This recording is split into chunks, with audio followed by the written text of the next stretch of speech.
life has proximal meanings, right?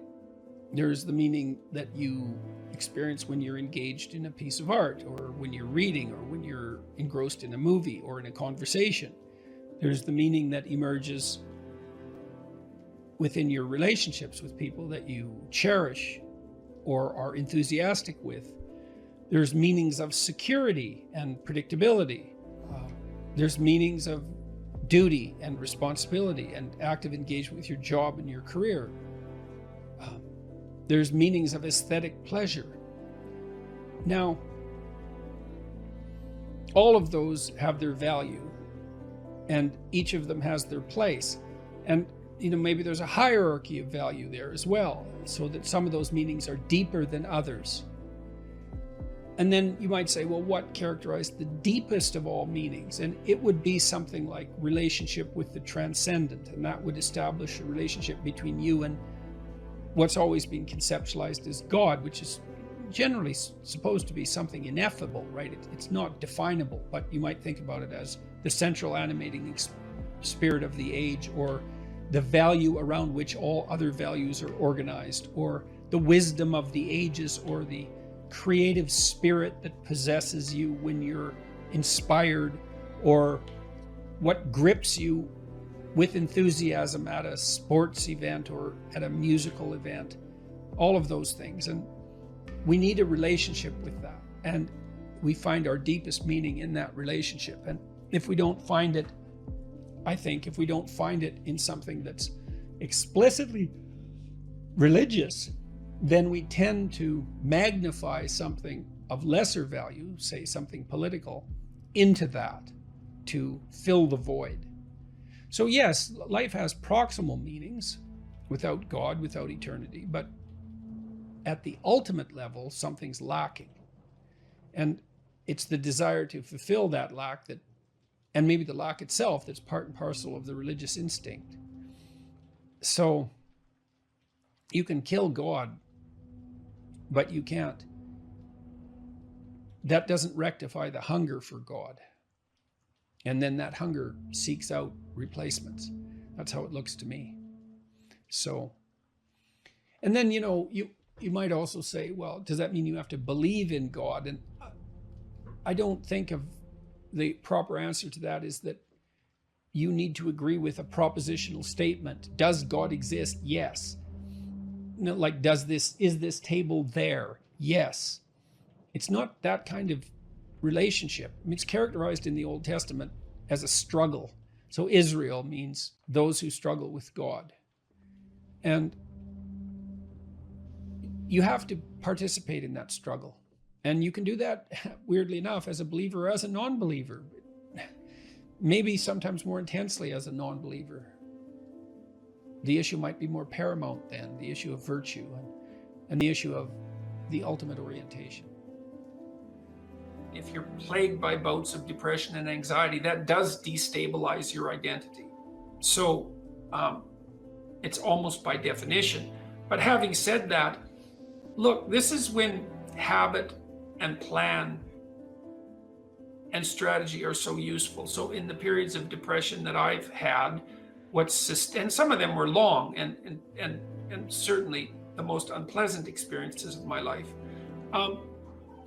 This is when you need a philosophy, let's say, that's allied with your vision and your strategy to sustain you. Because what would happen to me is that, I have a vision, and I suppose the vision is of a world that's better,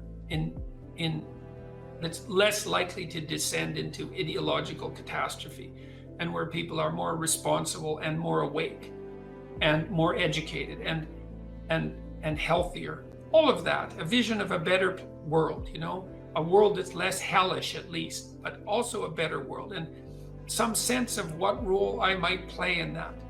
And so that's very motivating. Like, it's a profound goal to try to make things better. And you can do that locally. You can do that for yourself. You can do that for your family. You can do that for the broader community. And all of that's worth it, man. It's worth making some sacrifices for. It's worth suffering for to some degree. And then you decompose that into the day-to-day and week-to-week strategies and actions that you're undertaking, the plans and the activities that you're putting forward to make that dream a reality, to realize it. And then when the depression and anxiety come along, you think, part of it with depression, it's just bloody endurance. It's like you get up and you work through the next hour, you try to stay on track, you try to implement your strategic plans to the best of your ability, and you hope and you pray that you'll get through it. You'll get through it, and that the darkness will recede, and you stay on track. You eat even though you're not hungry. You get up even though you want to stay in bed. You interact with people even though you'd rather be alone. And it's the benefit of disciplined habits can sustain you. It's like the boat you're rowing in through a terrible storm, leaks and all, and maybe you'll be overwhelmed, but you have the boat and you can row forward, and that's what you've got. And people are very, very, very, very tough. And it turns out that if you face things that you can put up with a lot more than you think you can put up with, and you can do it without becoming corrupted. And she did recover quite fully, and much as a consequence of her own machinations, because she figured out what was wrong with her and then took the necessary steps to fix it, which is nothing short of a bloody miracle as far as I'm concerned. And anyways, part of the cat bit is, I actually start by talking about our dog, who actually died about a year ago, but he's still alive in the book. I let people know, because dog lovers love dogs, and if you love cats, then they think you don't like dogs, and then they think they don't like you. So I also point out at the beginning of the chapter that, if you want to pet a dog on the street, that's okay too, so you don't have to get up in arms about it. But the idea is that, you have to be alert when you're suffering. You have to be alert to the beauty in life, the unexpected beauty in life. And that's kind of what I was trying to get across with the idea of the cat. There's this cat that lives across the street from us called Ginger, and Ginger's a Siamese cat. And cats really aren't domesticated, technically speaking. They're still wild animals, but they kind of like people. God only knows why, but they do, And so Ginger will come wandering over, and our dog looks at her, but they're friends, and she rolls over on his back, and Seiko used to, nose her a bit, and then she'd kind of mosey over and let you pet her if she was feeling like it that day. And, you have to look for that little bit of sparkling crystal in the darkness when things are bad. You have to look and see where things are still beautiful and where there's still something that's sustaining. And, you narrow your time frame and you be grateful for what you have, and that can get you through some very dark times, and maybe even successfully if you're lucky. But even if unsuccessfully, then maybe it's only tragic and not absolute hell. And you can do that, in the worst situation. You can make it only tragic and not hell. And there's a big gap between tragedy and hell. There's nothing worse at a deathbed than to see the people there fighting. The death is bad enough, but you can take that, as terrible as it is, and make it into something that's absolutely unbearable. And maybe I think, and this is sort of what I closed the book with, this idea is that if we didn't all attempt to make terrible things even worse than they are, then maybe we could tolerate the terrible things that we have to put up with in order to exist, and maybe we could make the world into a better place, and it's what we should be doing and what we could be doing, because we don't have anything better to do. And that's what the book is about, and that's the end of 12 Rules for Life.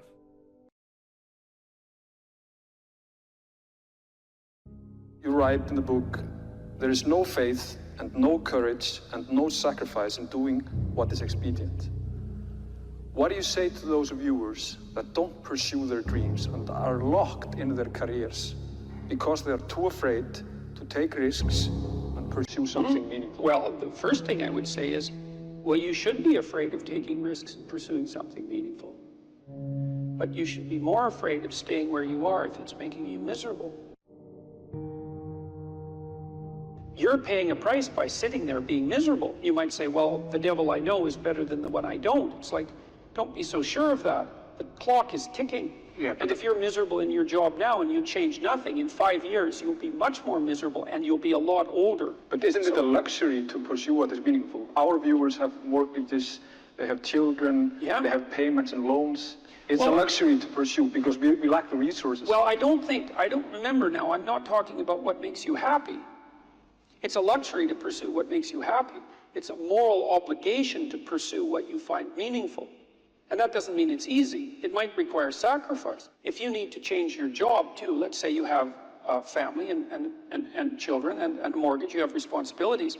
You've already picked up those responsibilities. You don't just get to walk away scot-free and say, well, I don't like my job, I quit. That's no strategy. But what you might have to do is you think, well, this job is killing my soul. All right, so what do I have to do about that? Well, I have to look for another job.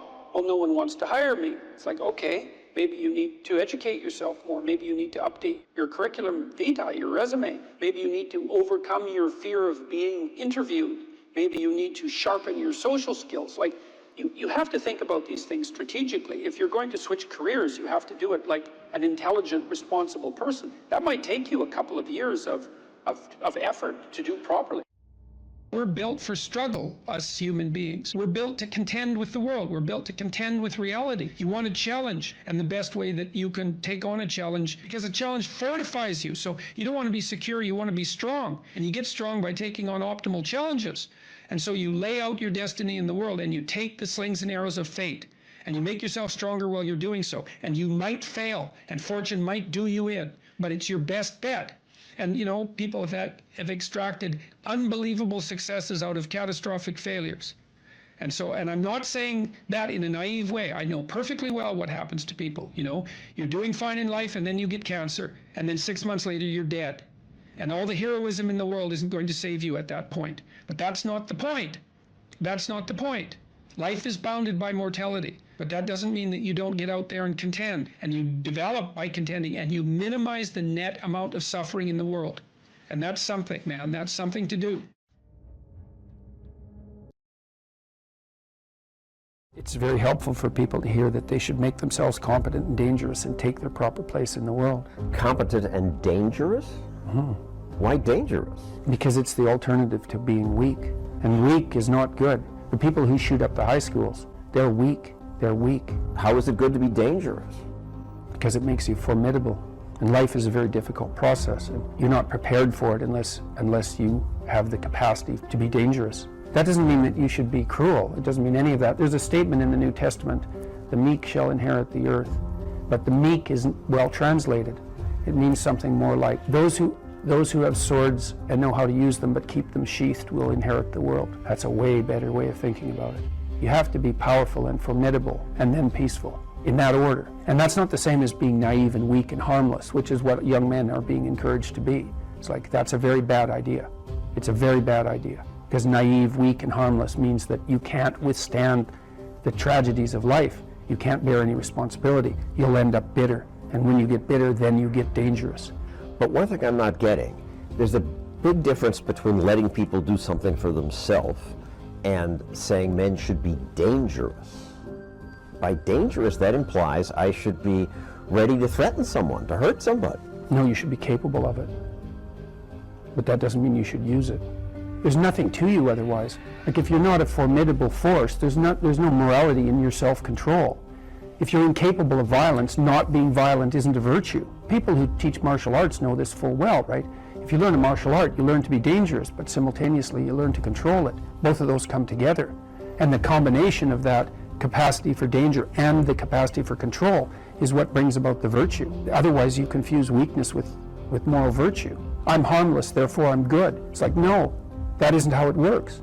That isn't how it works at all. If you're harmless, you're just weak. And if you're weak, you're not going to be good. You can't be, because it takes strength to be good. It's very difficult to be good.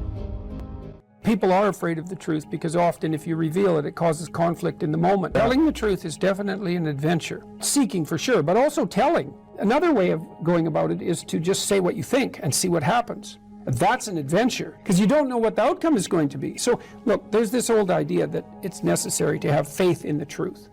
And so here's a way of thinking about that. Someone asks you a question and you might think, well, here's the outcome I want, and so here's how I'm going to answer that question. So that's one way of approaching it. But another way of approaching it is, you ask me a question, I'm going to think about the answer, and I'm just going to tell you what I think. And it doesn't matter what the outcome is, because I'm willing to see what the outcome will be, predicated on the idea that there isn't a better outcome than the one that truth produces. Even if it's harsh and terrible in the short term, and sometimes it is, it's like there isn't a better way of doing it. Now, you might say, well, how do you know that? And the answer is, well, I don't know that. That's why it's an article of faith, because I believe, and I believe this deeply, the being that you produce as a consequence of telling the truth is good, by definition, even though it's harsh and often uncomfortable, because you get in trouble. One of the things that I've really learned recently, or learned to articulate better, is that there's a very tight relationship between aspiration and responsibility. The first question might be, do you need to aspire to something?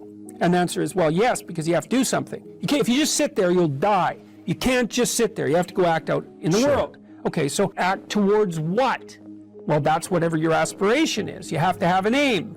Okay, well, what should the aim be? Well, it should be something worth doing, let's say. Why do something that you don't feel is worth doing? What do you think's worth doing? Well, if you watch other people and you judge when they're doing something worthwhile, you usually judge them positively if you see that they're taking responsibility, at least for themselves. But do you want to be completely useless so other people have to take care of you? That's pretty pathetic. And maybe you could get your act together so you're taking care of yourself and your family. And maybe you could even do better than that and take care of yourself and your family and your community. Well, good for you. That's responsibility, and that's an aim. Well, here's one of the things that's cool about that, is that your life doesn't have meaning without aspiration or an aim. Okay, so you need a hierarchy of values. There's got to be something at the top. It's got to be something important. If you don't have that, your life doesn't have any meaning. So if you criticize the hierarchy, or even the idea of hierarchy, you destroy the idea of aspiration, and then people have nothing. Well, that's not helpful. People are built for a struggle, and they're built for a weight, and you want to take on a heavy burden voluntarily. See if you can put yourself together. See what you can do out in the world while you're waiting to die. It's an all-in game. It better be worthwhile. You need a family, you need friends. Like, you don't need to have all these things, but you better have most of them. Family, friends, career, educational goals, plans for, time outside of work, attention to your mental and physical health, etc. That's what life is about. And if you don't have any of those things, well, then all you've got left is misery and suffering. So that's a bad deal for you. So, number one, specify your damn goals, because how are you going to hit something if you don't know what it is? That isn't going to happen. And often people won't specify their goals too, because they don't like to specify conditions for failure. So if you keep yourself all vague and foggy, which is real easy, because that's just a matter of not doing as well, then you don't know when you fail.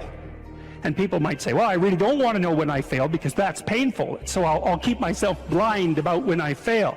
That's fine, except you'll fail all the time then. You just won't know it until you've failed so badly that you're done. And that can easily happen by the time you're 40.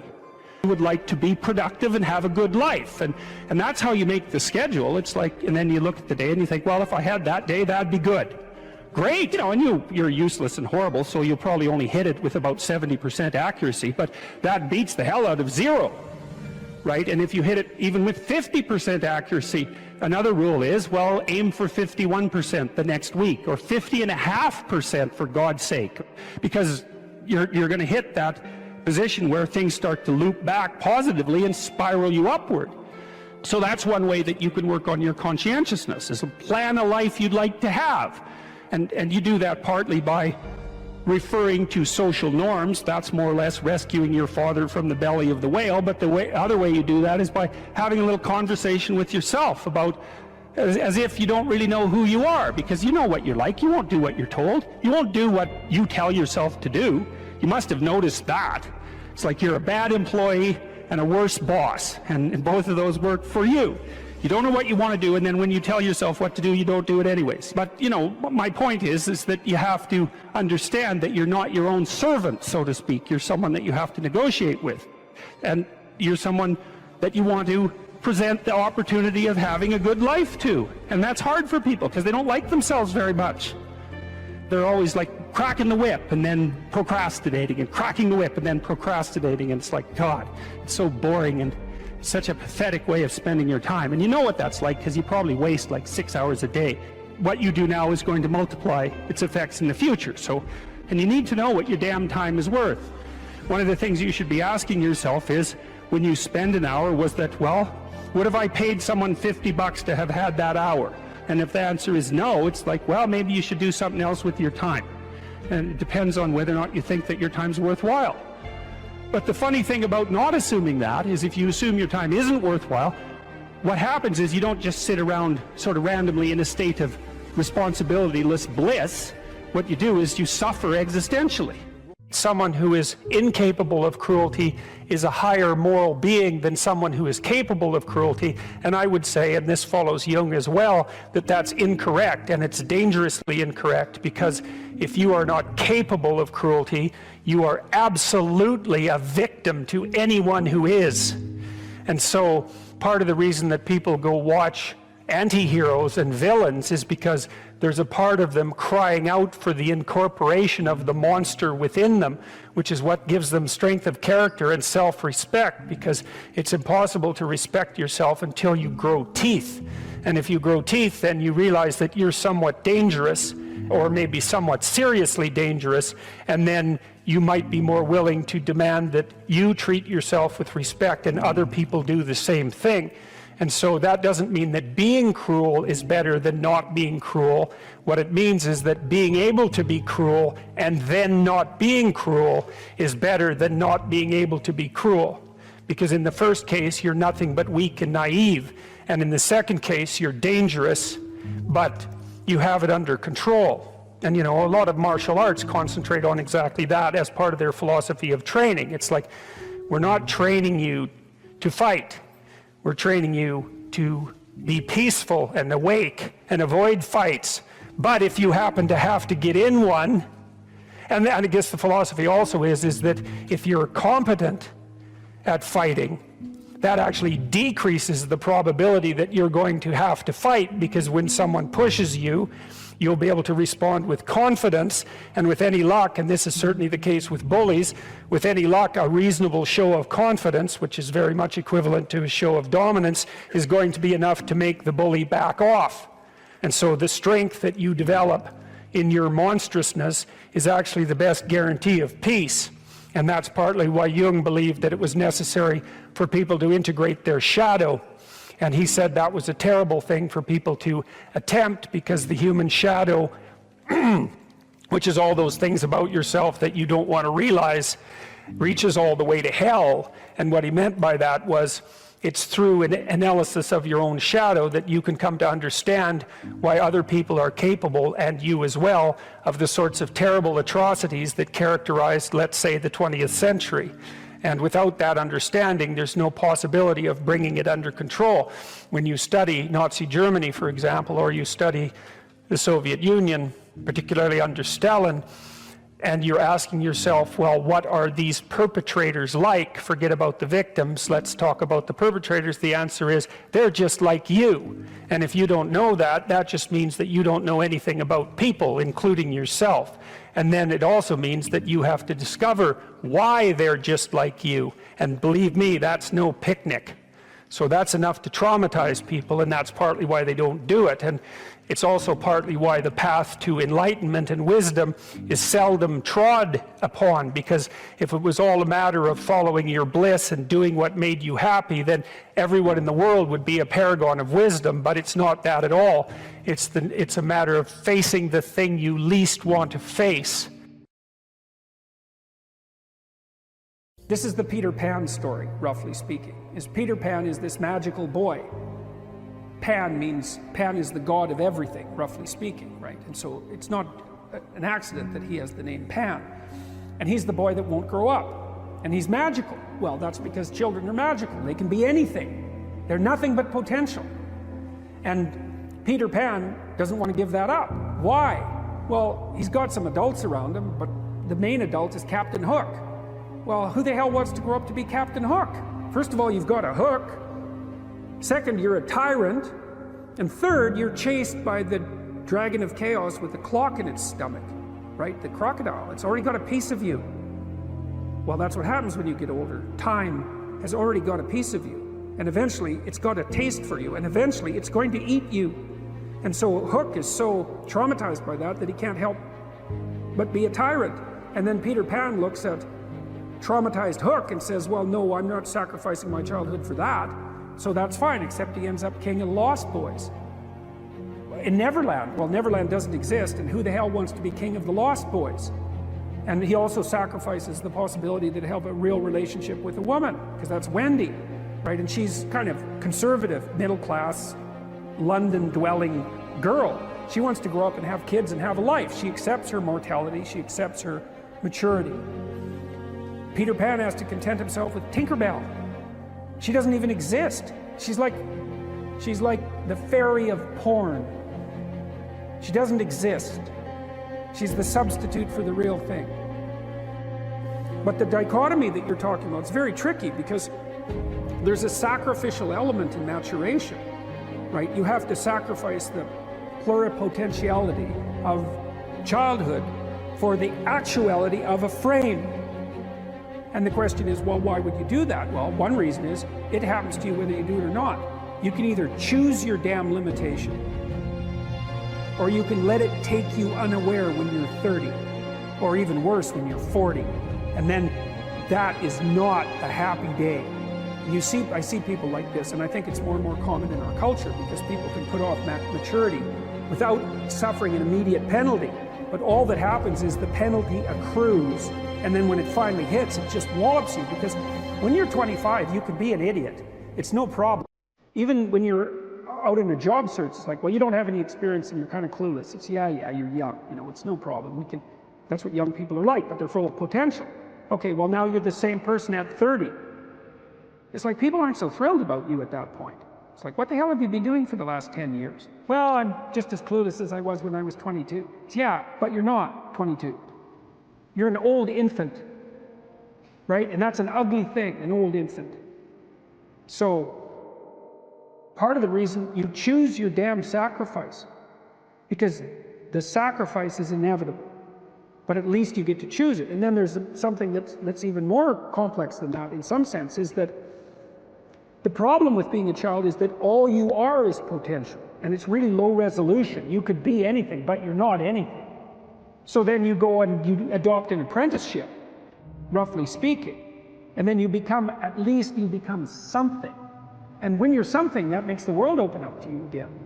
Like if you're a really good plumber, then you end up being far more than a plumber, right? You end up being a good employer. If you're a really good plumber, well, then you have some employees, you run a business, you train some other people, you enlarge their lives, you're kind of a pillar of the community, you have your family. Once you pass through that narrow training period, which narrows you and constricts you and develops you at the same time, then you can come out the other end with a bunch of new possibility at hand. And Jung talked about that. He thought that part of the proper path of development in the last half of life was to rediscover the child that you left behind as you were apprenticing. And so then you get to be something and regain that potential at the same time. Very, very smart. Well, he was very, very smart. So that's very wise thing to know. So, yeah. Sacrifice. You get to pick your damn sacrifice. That's all. You don't get to not make one. You're sacrificial whether you want to be or not. That's a good thing to know as well.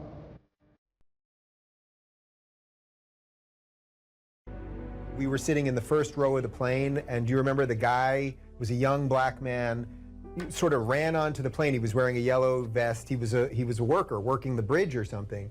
And he came up to you and he said, I'm not supposed to be on the plane right now. I'm not supposed to say anything, but you helped me turn my life around. I got this job because of you. And what I remember more than anything else is he had this huge smile on his face. But it wasn't because you told him to go out there and be happy. It was because you told him to go out there and fix some stuff. And I think that's exactly what you're talking about right now. Those experiences are so life-sustaining. It's so remarkable to have that happen. And that's something I've been immensely privileged to constantly experience, although there's also something about it that's extremely painful. The magnitude of that joy is sort of proportional to the obstacles it had to overcome while it was attempting to manifest itself. You know, and one of the things I'm sure you saw on the tour, and I don't know how this affected you, was the depth of hunger for encouragement that exists everywhere, as far as I can tell. And everyone wants to be appreciated when they bring their best to the table. That's why the current assault on merit is so unbelievably brutal, because it will deny everyone the right to be appreciated for being their best. And you might ask, well, when does the best become your enemy? And that's easy. It's when you flee from it.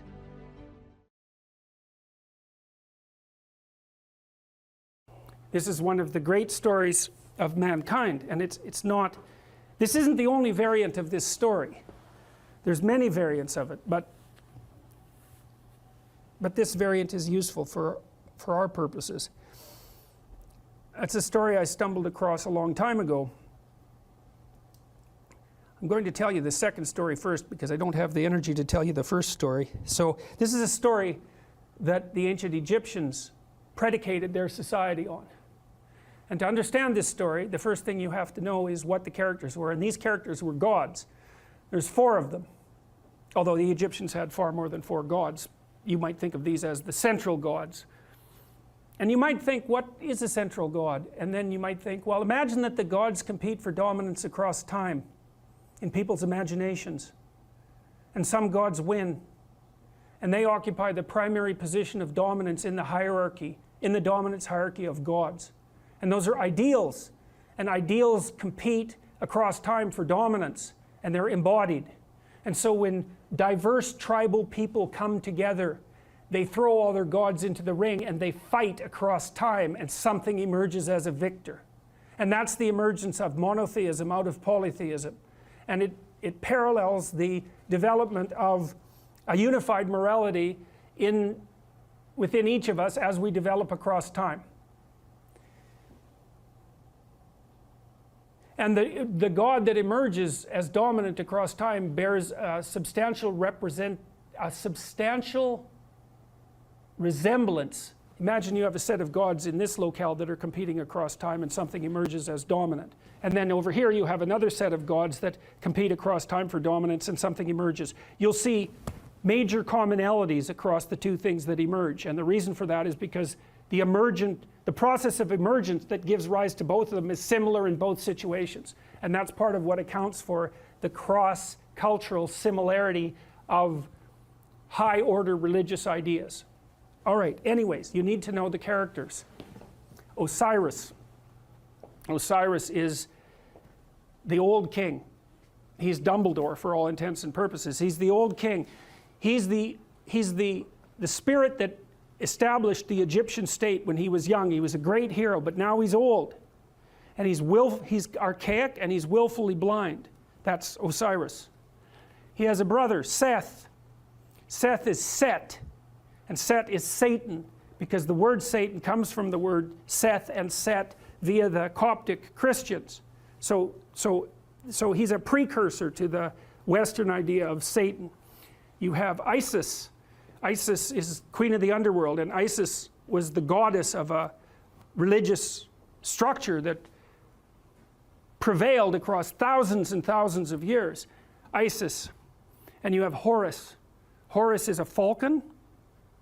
And the Egyptian eye, everyone knows that eye, right? The eye with the open pupil, that's Horus. And Horus is a falcon because falcons can see way better. They can see better than us. They can see better than anything else except for perhaps eagles. And they fly above everything. Zazu in Lion King is Horus, right? And Mufasa is Osiris. And Scar is Seth. And there's no specific representation of Isis, but the closest there is in that story is probably the Queen of the Hyenas that's played by, who's the actress? Yes, Whoopi Goldberg, that's right, because she's like the queen of the underworld, right? She's the queen of the hyenas that live out among the death. But, okay, anyways, Seth, Osiris, Seth, Isis, and Horus. Here's how the story goes. Osiris is a great king. He established the Egyptian state. You could think about him as the embodiment of Egyptian custom and tradition. You could think about him as the thing that the pyramid represents.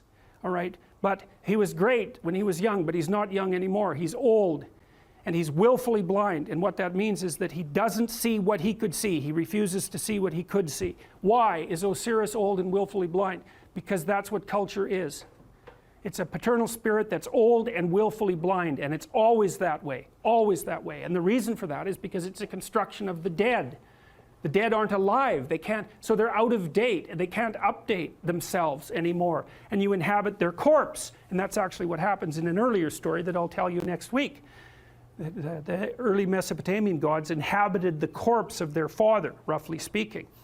Anyway, so Osiris was great and when he was young, but he isn't young anymore. He's old and he's willfully blind. He won't look where he knows he should look. He doesn't have the energy, or maybe he doesn't have the spirit. His brother Seth is not a good guy, and Osiris knows it, but he underestimates his malevolence and power, and so Seth wants to rule the kingdom. So what does that mean? It's easy. Every stable society is threatened by willful blindness and malevolence, always. Every bureaucracy has that proclivity to stagnate and to become blind. That's why corporations die all the time. That's why a Fortune 500 company only lasts 30 years. It's why we have to have elections. It's to stop the dead from staying in control for too long. Osiris turns a blind eye to Seth. Seth is happy about that. Same thing happens in The Lion King, roughly speaking. Seth one day waits for Osiris to make a mistake and to be weak, and he attacks him and he chops him up into pieces. And he distributes the pieces across the entire Egyptian state. In fact, the Egyptians regarded their provinces as pieces of Osiris's body. Okay, so now you can't kill Osiris because he's a god. And why is he God? A god because he represents the spirit of structure. And there's always structure. It can't be destroyed. It always reconstitutes itself. It can be hurt and broken into pieces, which is exactly what happens to Osiris. Things fall apart. Why? Because they get old and because malevolence undermines them. That's what the Egyptians were trying to sort out. Okay, so Seth distributes his Osiris all over Egypt so he can't get himself back together. Right? Things fall apart and they can't be brought back together. But the spirit of Osiris still lives in the pieces. So what happens? Order is demolished. What would you expect? Chaos emerges. That's Isis. Isis is queen of the underworld. She's Osiris's wife. Order and chaos, just like the yin and the yang. Order collapses, up comes the queen of the underworld. She's looking for order. Chaos cries out for order. She's looking for order. She goes all around Egypt trying to put Osiris back together. It's a state of chaos. She finds his phallus. She makes herself pregnant with it. And what does that mean? Well, it means it's like Geppetto in the belly of the whale. That thing has the potential to reemerge. The thing that collapses into its pieces is still alive. It can unite with the chaos and produce something new. That's the story of the dissolution of structure into chaos and then its revivification. Isis makes herself pregnant. She goes back down to the underworld. She gives birth to Horus.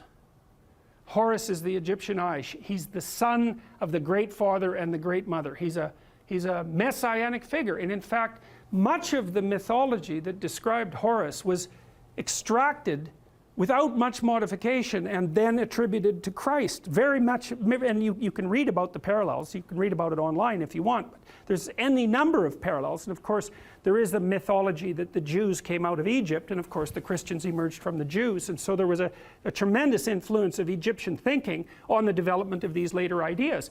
And you see pictures of Isis with Horus on her lap that are virtually identical in content and form to the later pictures of Mary with the infant Christ. And that's the holy mother of God in the hero. It's not a Christian motif. It's far deeper than a Christian motif. It's a human motif. So Isis, queen of the underworld, gives birth to Horus, and Horus grows up outside the kingdom. Why? In the underworld. Because that's what human beings do. You're alienated from your culture. Always. Why? It's old and dead and corrupt. And so that leaves you growing up in chaos. What would you call? Alienated from your fundamental culture. That's the story of adolescence. Horus grows up. He can see. That's what differentiates him from Osiris. That's why he's a falcon. He goes and has a fight with Seth. And now the difference between Osiris and Horus is that Horus does not underestimate Seth. He knows exactly what he's up against. He goes and has a terrible battle with him, trying to get his kingdom back. Something else that's echoed in the Lion King story. And while Horus and Osiris, or Seth are fighting, Seth tears out one of his eyes. Now why? Because Seth is the embodiment of destruction and malevolence. And no matter how conscious you are, if you encounter that, even voluntarily, the probability that it's going to damage your consciousness is extraordinarily high. That's why people don't do it. So the eye is torn out, but Seth is defeated, and Horus banishes him to the nether regions of the kingdom. You can't kill him. Why? Because the malevolent, destructive force that threatens states never dies. It's always there. You can only remove it temporarily.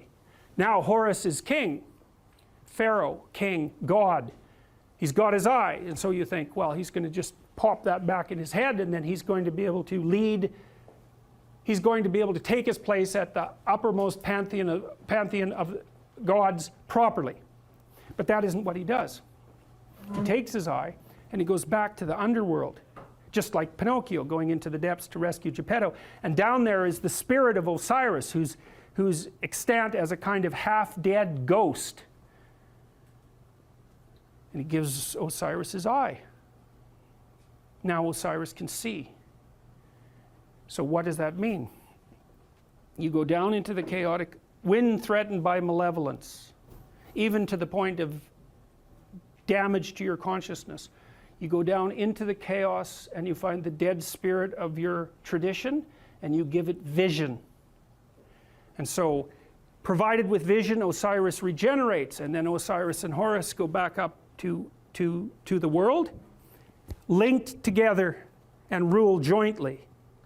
And the Egyptians believed that the Pharaoh, who had an immortal spirit, was the embodiment of the conjunction of Horus and Osiris. And that's what gave him sovereignty. And so you think about how brilliant that is. The Egyptians are trying to puzzle out who should lead, who should be Pharaoh, and what do you have to be if you're going to be Pharaoh in order for things to work. You have to be awake to malevolence and chaos, and you have to embody your tradition. And that puts you at the highest pinnacle of the dominant structure. And that's the same as, it's the same thing.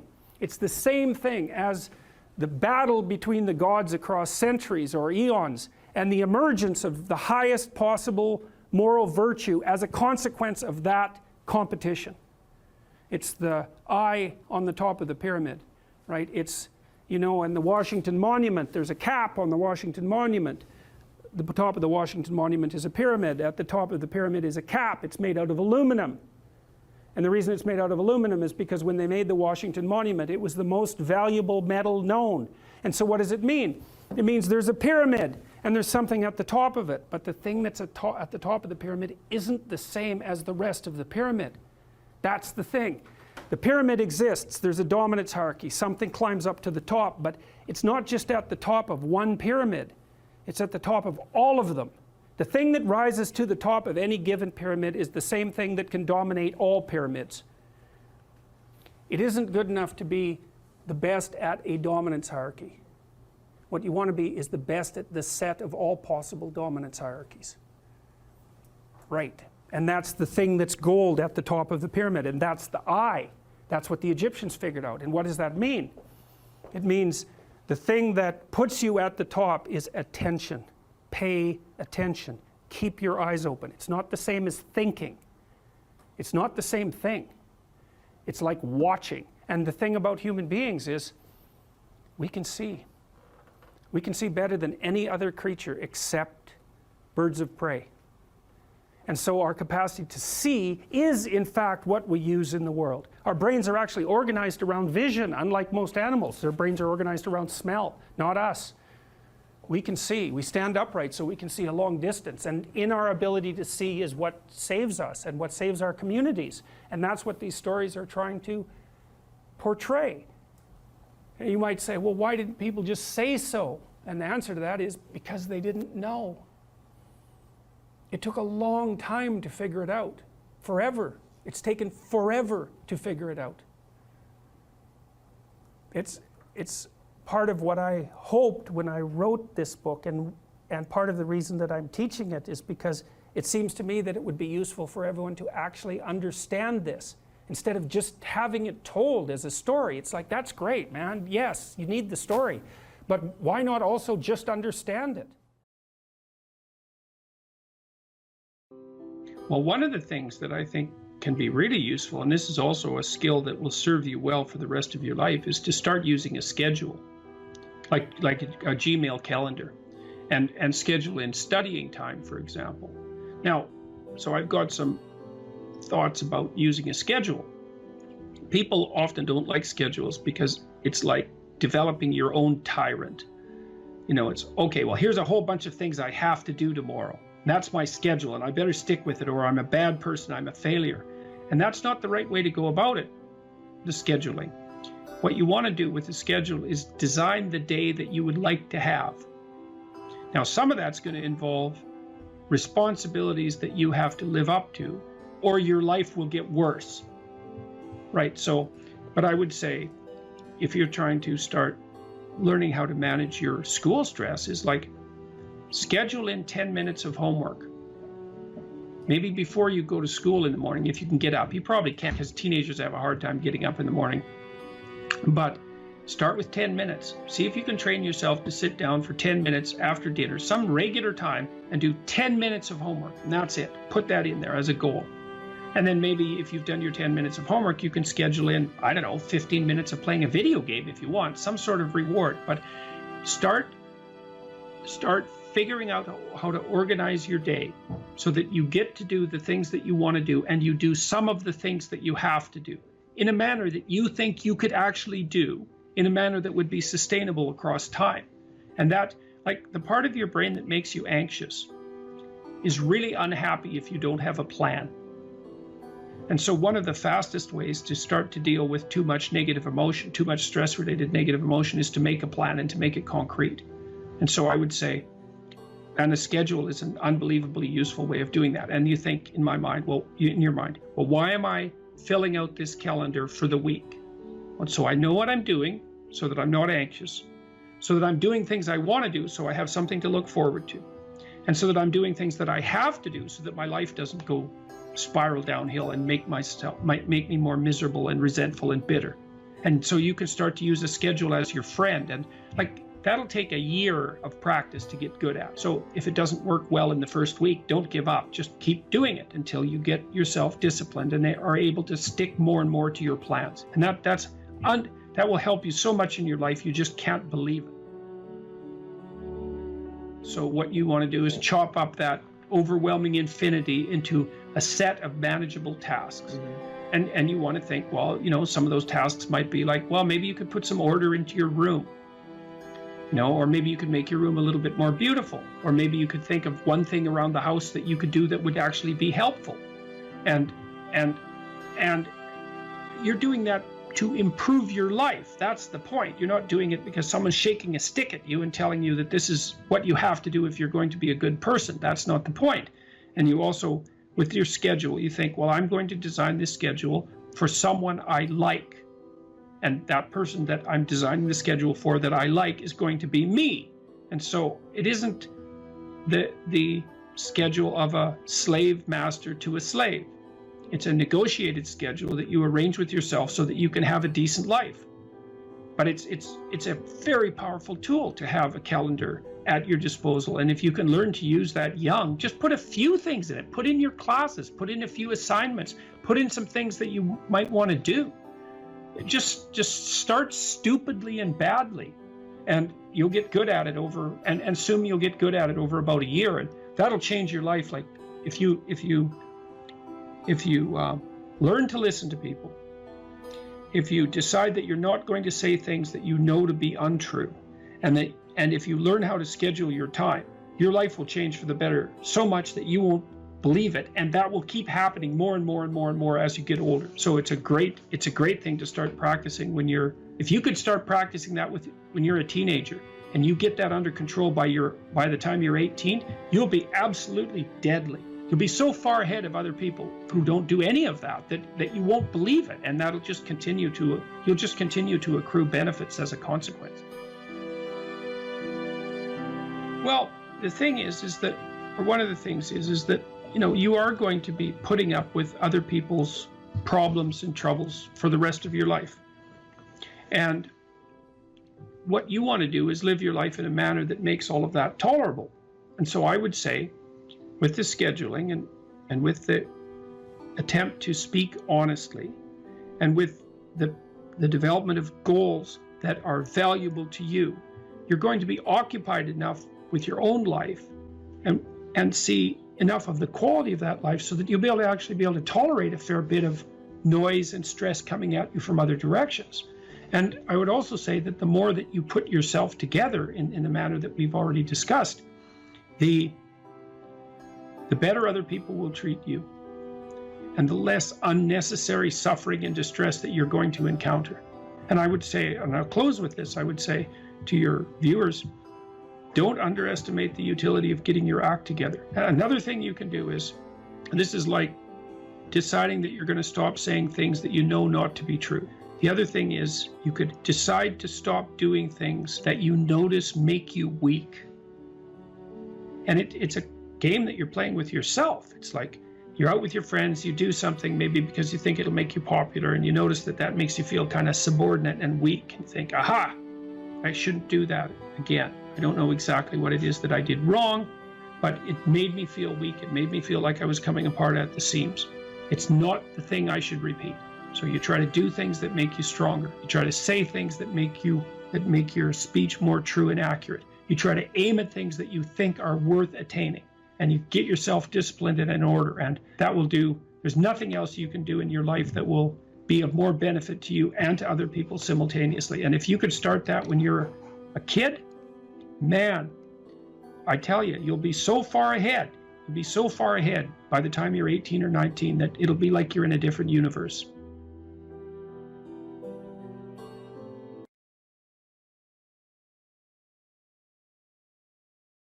If you don't know what you should do with your life, you don't know who you should be, sometimes you think about that as what career you should pursue. But here's another way of thinking about it.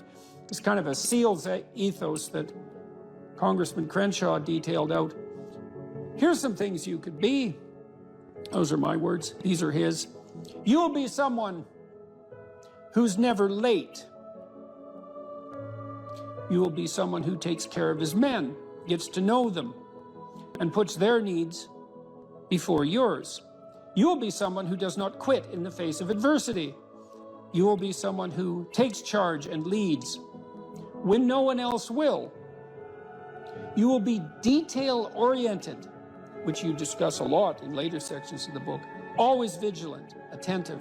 You will be aggressive in your actions, but never lose your cool. You will have a sense of humor, because sometimes that is all that can get you through the darkest hours. You will work hard and perform, even when no one is watching. You'll be creative and think outside the box, even if it gets you in trouble. You're a rebel, but not a mutineer. You are a jack of all trades and master of none. And then you follow that a little later with this paragraph, these paragraphs. Be aggressive enough to kill the enemy, but immediately calm enough not to scare the little old lady. You'll be that man who's mentally tough enough to operate in horrific chaos, then immediately transition to tranquility, all without mentally breaking. You will effectively transition from hyper-masculine aggressor to gentle caretaker. You'll be both a warrior and a gentleman. The qualities that made SEAL leaders great were rarely physical in nature. They listened. They empowered their team to be successful, carefully entrusting individuals with additional responsibility. It's a real conservative ethos there. They highlighted good performance publicly and criticized bad performance privately. And so, those are lists of virtues, and Maybe they're not the only list of possible virtues, probably not.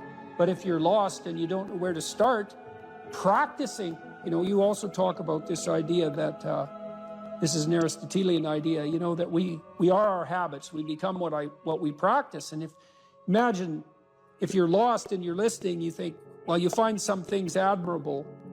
Well, you could practice those things, and you can practice them locally and minimally in your own relationships, and you can start to get good at them. And as you get good at them, well, you get better at them, right? And then you can broaden out the scope of your action into a wider purview.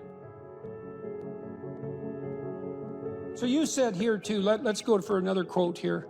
Throughout your life, this is very practical advice too, and I think it's very wise from a therapeutic perspective. Throughout your life, you have people you look up to. Okay, so let's think about that. You look up. What does that mean? Why up?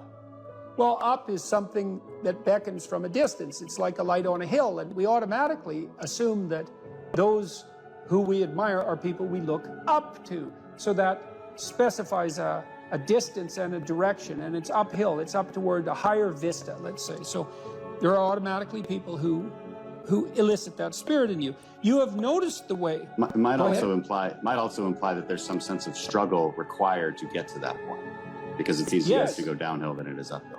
Yes, definitely. That's right. It's an uphill trek. And it also implies judgment, because if someone's above you, then they also serve as a judge, or you serve as a judge in relationship to them, because you compare yourself unfavorably with them. And that can also inspire you to tear them down. That's really the story of Cain and Abel, and that's a major story.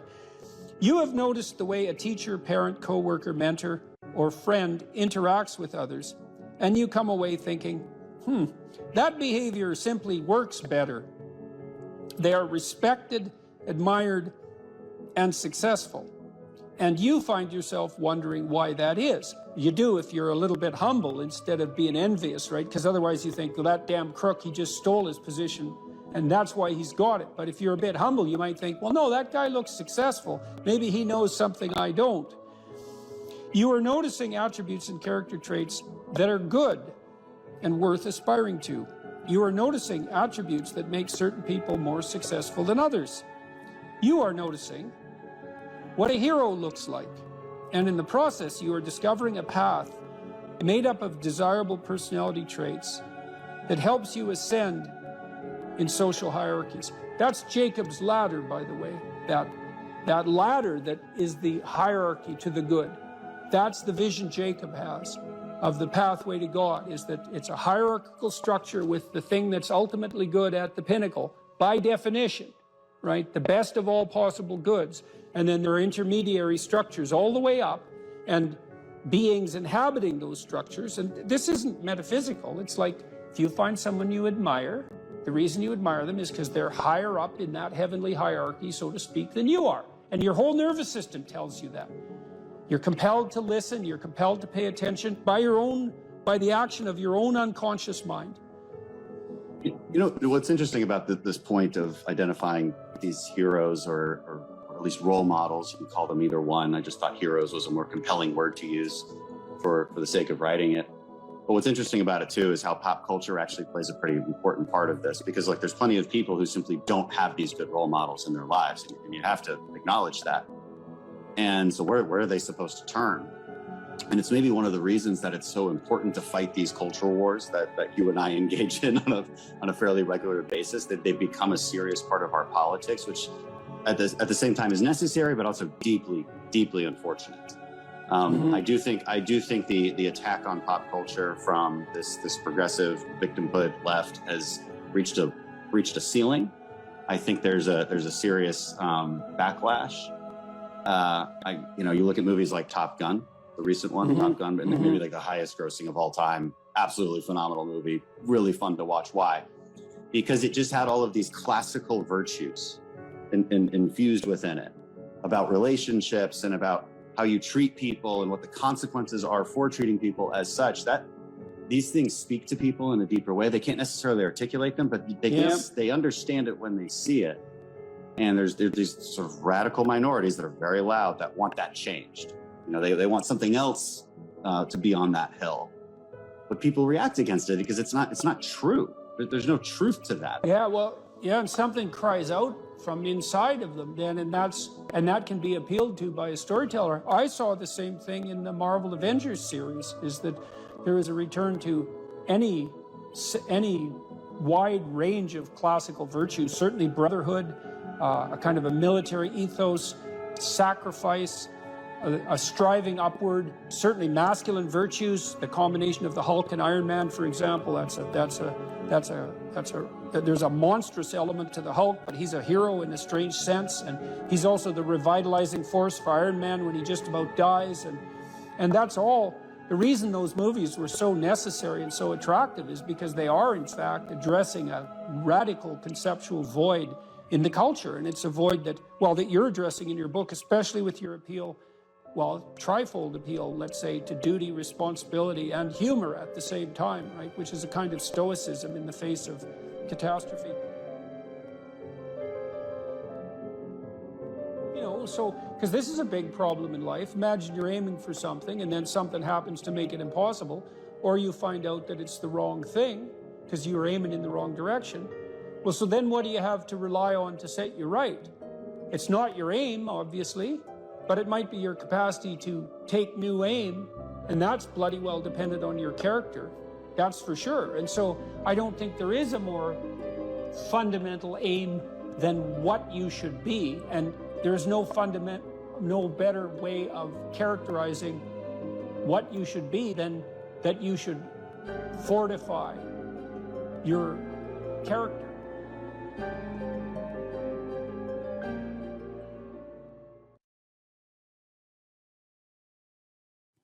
And why beholdest thou the mote that is in thy brother's eye, but considerest not the beam that is in thine own eye? Or how will you say to thy brother, let me pull out the mote out of thine eye, and behold, a beam is in thine own eye? Well, you might be wondering what a beam is, and a mote is a dust speck, and a beam is a very large piece of lumber. And so the issue is not so much the blindness of others, even though there's as much blindness among others as there is for you. But the issue here, the advice here, the description here is you should be concerned about what's interfering with your own vision first. And you should leave other people the hell alone in relationship to that. And so if your mode of being in the world is, if you would just act better, things would improve for me, or if you identify the evil and the catastrophe as something that's outside, that someone else needs to fix, or that someone else is responsible for, then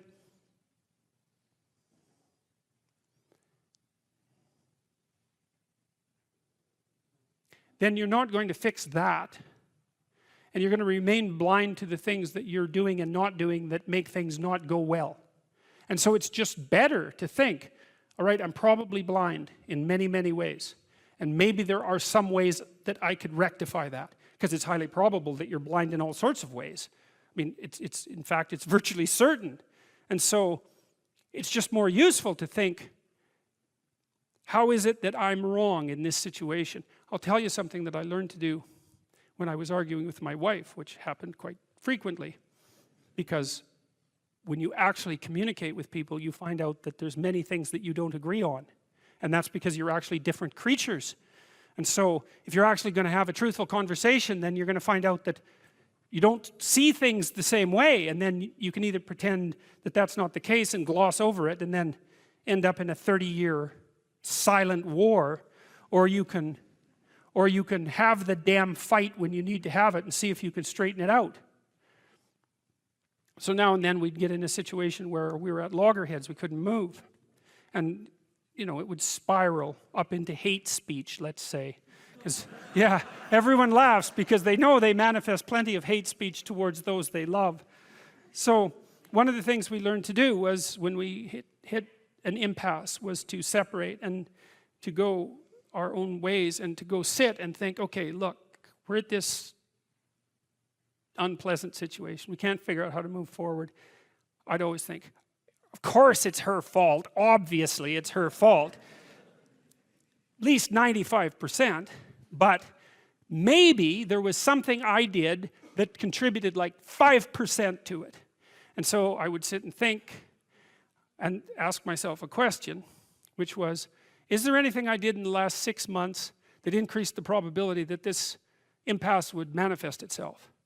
And I'll tell you, you have no idea how fast your mind will generate an answer to a question like that, because there's undoubtedly some idiotic thing that you did, that you know, that you remember, that increased the probability that you're going to have your hands around the throat of the person that you love. And then you can go tell them that, and then you can have a conversation, especially if they do the same thing. Say, look, you know, here's how I'm an idiot in this situation. And the other person says, well, yeah, here's how I'm an idiot. And then you're two idiots, and then maybe you can have a conversation.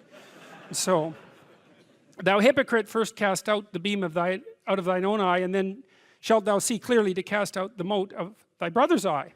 That's, hey, hard to argue with that.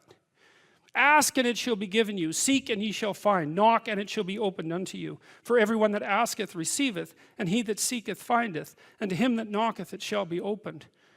That sounded pretty optimistic again, but again, I think it's a description of the structure of existential reality, and by which I mean, when I'm in my clinical practice and I observe, and this is also the case with my students, is, let's say, people's lives aren't what they would like them to be. And so then you ask, why? Well, forget about tragedy and catastrophe, because that's self-evident, and we're not going to discuss that. Although the degree to which you bring about your own tragedy is always indeterminate. But I would never say that every terrible thing that is visited on a person is something they deserved. I think that that's a very dangerous presupposition, especially because everyone gets sick and everyone dies.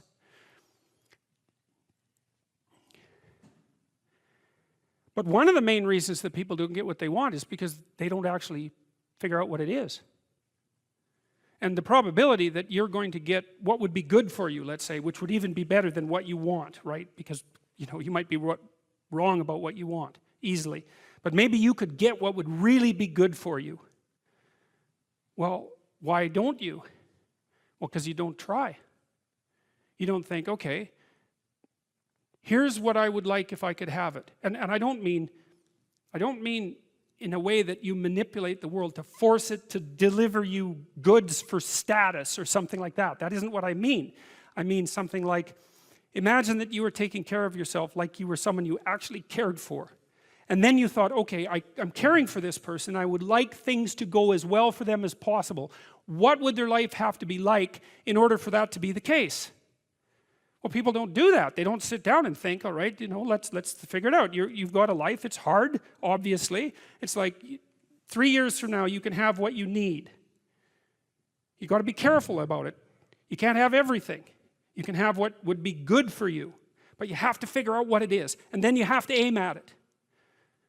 Well, my experience with people has been is, if they figure out what it is that would be good for them, and then they aim at it, then they get it. And it's strange because they don't it's a strange thing. It's not quite that simple because, you know, you may formulate an idea about what would be good for you, and then you take 10 steps towards that, and you find out that your formulation was a bit off, and so you have to reformulate your goal. You know, so you're kind of going like this as you move towards the goal. But a huge part of the reason that people fail is because they don't ever set up the criteria for success. And so, since success is a very narrow line and very unlikely, the probability that you're going to stumble on it randomly is 0. And so there's a proposition here, and the proposition is, if you actually want something, you can have it. Now the question then would be, well, what do you mean by actually want? And the answer is that you reorient your life in every possible way to make the probability that that will occur as certain as possible. And that's a sacrificial idea, right? It's like, you don't get everything. Obviously. But maybe you can have what you need. And maybe all you have to do to get it is ask. But asking isn't a whim or today's wish. It's like, you have to be deadly serious about it. You have to think, okay, like, I'm taking stock of myself. And if I was going to live properly in the world, and I was going to set myself up such that being would justify itself in my estimation, and I don't mean as a harsh judge, exactly what is it that I would aim at? Well, one of the things I've found is that in test of this theory, let's say, you could try this. This is a form of prayer, knocking. Sit on your bed one day and ask yourself, what remarkably stupid things am I doing on a regular basis to absolutely screw up my life? And if you actually ask that question, but you have to want to know the answer, right? Because that's actually what asking the question means. It doesn't mean just mouthing the words. It means you have to decide that you want to know. You'll figure that's out so fast it'll make your hair curl. It's as if Jung thought about this. He thought that people had two poles of consciousness, and one was the individual consciousness that we each identify with, and the other was something he called the self, and the self is you might think about it as the divine within. That's close enough approximation. It's the universal part of your consciousness. It's your conscience. That's another way of thinking about it, whatever your conscience is. But it's something that you can consult. It's like the Socratic daemon. Socrates said that the thing that made him different than everyone else in Greece was that he consulted his daemon, his genius. He asked himself how it was that he should conduct himself in the world, and then he did that, whatever it was. He didn't try to force a solution, he didn't try to force a solution selfishly. He asked, I'm going to manifest myself in the best possible manner in the world. I would like to do that. What would that be? Well, you're perfectly capable of thinking. God only knows how. You're perfectly capable of immense feats of imagination and dream and fantasy. God only knows how you do all of that. What would happen if you consulted yourself about the best possible outcome for you? You might get an answer. Well, that's what this proposition is. So one of the pathways that's on display with regards to the formulation of an identity, let's say, is this injunction, which is really a temptation to love yourself. So we should take that apart. Now, the first question might be, well, what do you mean by yourself? And one answer to that is the person I am now. And you should love and feel good about the person you are now. And that's actually a dubious proposition for a variety of reasons. One is, whatever yourself is not only what you are. Yourself is also what you could become, and what you will and could become. And so to love yourself properly is not only to love what you are, who you are, whatever that means, but to love who you could become. Now, one of the things I've observed is that it's very demoralizing, let's say, for the typical young man. It's true for the typical young woman as well. So we'll say the typical young person who's miserable and maladjusted psychologically and socially, if you just go to them and say, well, you should feel good about yourself, because they think you're good just the way you are. You're perfect just the way you are. You should accept yourself just the way you are. It's like, well, okay, so what does that say about who I should become? Is that just now off the table because I'm already good enough in every way? So am I done or something? What about who I should become? And then, well, how should I feel good about myself when I don't?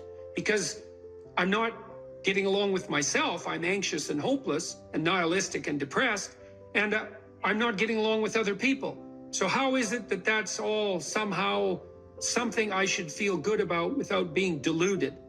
And these are complicated questions, because you don't want to beat yourself with a stick, which might be the opposite of that as well. Feel bad about yourself. It's like, no, be judicious and merciful with yourself, and think that you need to accept yourself in some way, the way a mother accepts a child.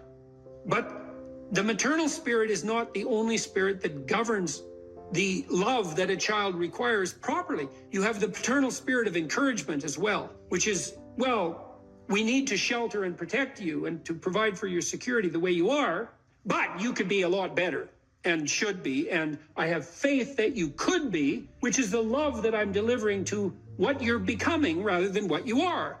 And so love that you direct towards yourself is partly directed towards that maternal care that's sort of the minimum precondition for basic flourishing combined with an attitude of encouragement towards the possibilities of your being. And so that's a much more sophisticated so-called self-love, partly because it's the kind of love that envisions you as something that unfolds across time. And it's a much richer conception because it also implies that there's a responsible adventure to your life. Like you're not all you could be, and there's pain in that. And there's the necessity for a certain amount of judgment about that, and even a certain amount of exclusion, because what you are that is insufficient in some sense should not be allowed to propagate further.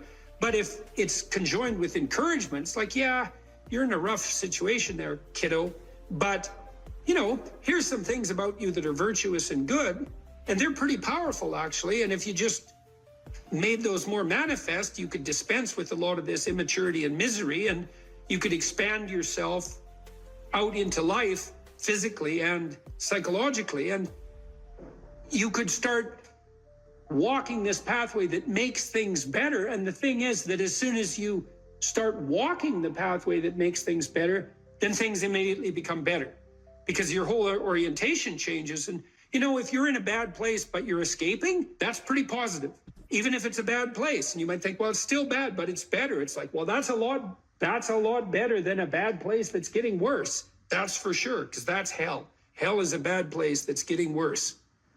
That's for sure. And so if you take the bad place and it's getting better, well, it's already not hell. That's a start. And so this notion of love, we've confused this with the maternal instinct for an infant. It's like, because an infant under 6 months is like, well, of course, your attitude towards an infant is you're exactly okay the way you are, in the sense that there's nothing to do with an infant under 6 months in the most fundamental sense, except to provide them with total care. But that's not what you do to any child that's older than 6 months. You start laying down some criteria for becoming, for improvement. And some of that improvement, because we can define it, well, there's nothing more perfect than a child, than a baby. It's like, yeah, but that's not true if the baby's 14 years old, right? It's true if the baby's 6 months old and actually a baby. But by 9 months, well, the child is going to start to interact socially. And now there's some principles that the child has to learn to abide by so that social interaction is optimized. And then you want to replace the infant with the toddler who has a certain domain of autonomy and responsibility and a certain capacity for social interaction. And you want to replace the toddler with the young child, with the preschooler, who now can negotiate a shared social space. And you want to replace the preschooler with the older child who's now capable of taking on as much domestic responsibility as is appropriate for that age. You want to take the infant who's entirely dependent and turn them into something that's autonomous and then socially integrated in a manner that's moving them towards individual responsibility. And the love is not only love that's devoted to what they are at any point, which is that encompassing maternal love, say, but the love that says, yeah, kid, we're pretty happy you're around, but the new you is going to even be better. And that's encouragement, and that's part of love. It's half of love, that's for sure. And you want to direct that to yourself as well. It's like, you don't want to judge who you are so harshly that you just destroy yourself and everything is cast into the pit. You want to take a look at yourself and say, look, you're a person among persons, and you have intrinsic worth, and you have your flaws, your sins, your domain of ignorance and inadequacy. But that doesn't mean that you're entirely worthless because of that. You have a base level value. That's intrinsic worth, let's say, that's reflective of the fact that you're made in the divine image in the most fundamental sense. You have intrinsic worth, and that's due a certain degree of baseline love. But there's the becoming problem. It's like, well, especially when you're young, most of you is still in the becoming phase. And so why wouldn't encouragement be the hallmark of love? It's like, get the hell up, get your act together, adopt some responsibility, put your life together, develop a vision, expand yourself beyond the narrow confines that are causing your misery. And We think you can do it. You could do it. You should do it. The world would be better off if you did it. You'd be doing better if you did it. Everything would work out better. Why would we not work to make everything work out better? And you're the person who could do it.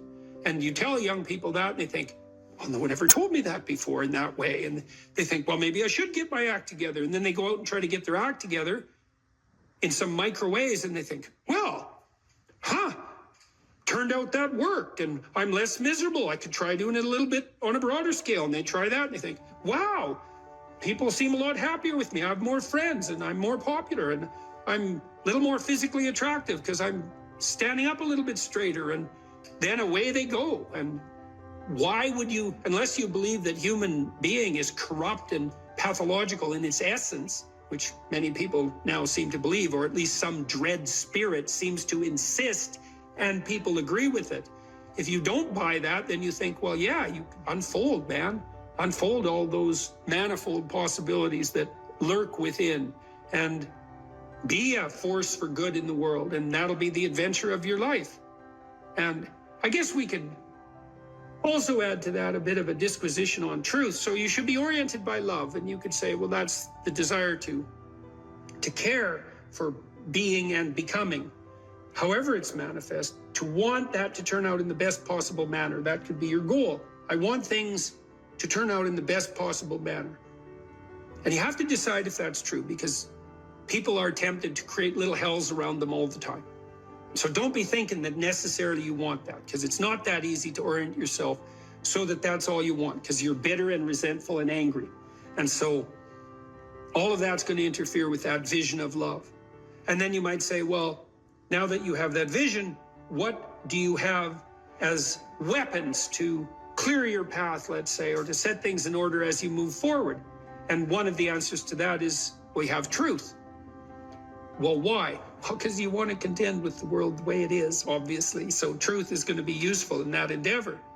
And then you might say, well, if I could get away with something by not telling the truth, why shouldn't I just lie? If I could get what I wanted, and if I could avoid responsibility, why not lie? And the first answer is, well, what makes you so sure you want to avoid responsibility, except narrowly in this moment, because it's not a good medium to long-term strategy and everyone knows it? And what makes you think that manipulating people in the short term so that you can gratify a whim is going to be a useful iterative strategy? It's like it's not. So you can dispense with that. And so what do you do when you tell the truth? Instead, is you predicate your actions on an axiom of faith, which is that nothing better can happen than that which happens if you live in truth. And that's a statement of deep religious faith, because the evidence for that can only be gathered as a consequence of manifesting the actions that are predicated upon that axiom of faith. You don't know till you lay it out. But you can say, well, I believe that the truth will set me free. And then you think, well, the truth will set me free. Who's me? Back to identity. Well, if you're lying, it's not you by definition, because if you're lying, you're attempting to implement a falsehood. You're attempting to falsify the world and yourself. That's what a lie is. And so if something happens that's good because you lied, it's not happening to you. It's a reward for the spirit of deceit that you allowed to inhabit you. And if you reward the spirit of deceit that you allowed to inhabit you, it will grow. And I would not recommend that. That's a very bad idea. In the contrary situation, you live and speak in truth, and then things happen. They're happening to you. That's your life, man. That's your adventure. And one of the things that's very interesting about the truth in that regard is that it provides a certain optimal unpredictability. You know, if you're talking to someone, you think maybe you're being interviewed, or maybe you're having a discussion with someone, you think, I'd like to impress this person. It's like now you have a little vision of what the instrumental outcome of the conversation could be, so that it reflects positively on some narrow conception of a desired future state. I want this person to be impressed with me, so I'm only going to say things they want to hear and that sound impressive. That's all lies. It's like, well, maybe you'll get that result, but it won't be what you want, because it's predicated on a falsehood. Instead, you could just have a conversation with the person, like a real conversation. It's like, what do you think? Here's what I think. do you like it or not like it? It's like, well, I don't know if you like it or not like it. It's like, we can talk about that and why, but it's still what I think. And that doesn't mean it's right, but it's what I think. Well, then you lay that out, and then what happens to you is what happens to you. And then it's unpredictable, because imagine you're speaking deceitfully and instrumentally. You want something from someone. Okay, well then you're lying, so the you that receives is not you. It's the spirit of deceit. And it's also, you're instrumental because you think that that narrow vision is optimal, even though it requires deceit. You can just throw that away and you can say, well, I'm going to say what I think, carefully and judiciously, feeling out the words, and then I'm going to accept whatever happens, no matter how unpredictable. And then what you'll find is that's where you have adventure.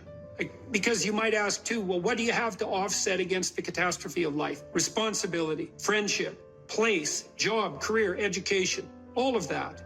Adventure. Adventure. Is the adventure worth it? Well, if you tell the truth, you will have the adventure of your life. That's what will happen. So, vision. Well, how do you develop a vision? Well, you might want to think about, how would you like your life to be? So we could make this practical. We say, this is how you bring heaven down to earth. That's to make the abstract practical. And that's always very useful. That's the differentiation of Jacob's ladder, by the way. That's the axis mundi, the central point of the world. It's like, well, what do you want? Well, let's you could ask yourself that. If you could have what you wanted, what would that be? So we could throw out some possibilities. People trust you. People respect you. And you deserve the trust and the respect. It's not false. People can rely on you. You're good for yourself and you're good for other people. There's productive, generous peace reigns around you. And you can do that in a playful manner. Now, that's not so bad. You could have that, let's say.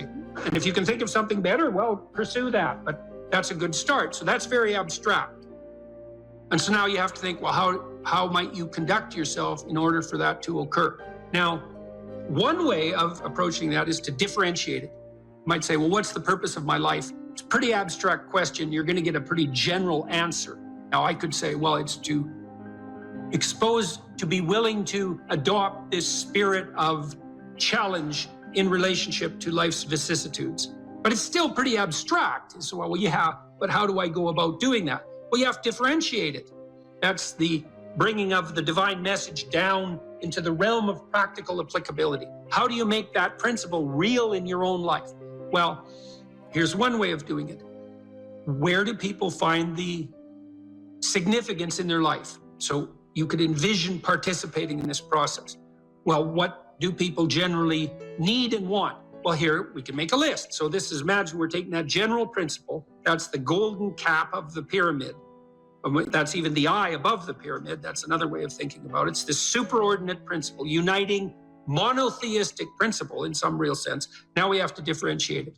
Well, most people would like an intimate relationship. Okay, and so what does that mean? Well, intimate means physically intimate, but it likely means emotionally intimate, and it probably means iterating across some reasonable period of time, unless you just want everyone around from whom you're deriving physical gratification to be the whim of the moment, in which case you're basically a psychopath, and I wouldn't recommend that as a pathway forward. You're a narcissistic psychopath. And you might think, well, I get what I want. It's like, well, no, you won't, because your life will degenerate. So that's a bad theory. So you want an intimate relationship, and then you're going to have to treat that other person. Well, how? Well, you can win an argument with your wife today, but then tomorrow, there she is in all her defeated glory. And so I don't know what the victory is going to win you. Maybe you want to negotiate towards something like productive and generous peace with her instead. And that's all part of this intimate relationship. And then it becomes truly intimate. And then it's stable across time. And that might be desirable. Then you have a platform, let's say, that will help you stabilize your entire life, because part of the reason you're going to do things is because you want to be of service to at least one other person, and vice versa. Because if it's just for yourself, that's pretty damn dismal and immature and pointless and futile. And it doesn't work anyways. So you've got at least someone else you can serve in this mutually sustaining manner. So most people want an intimate relationship. And they'll settle for second-rate derivations thereof, but still what they want. Fine. Probably want something approximating a family, and even if you're not going to have kids, and I think that's a very bad idea, by the way, not to have kids. Well, you have your parents and your siblings, and if you don't have them, you have your extended family. You might want to stabilize and fortify your relationships with them, because why not? No, why not make peace with your father and your mother and your siblings if you can? And then you get to practice making peace, and then you have a family. That seems okay. And then you probably want some friends.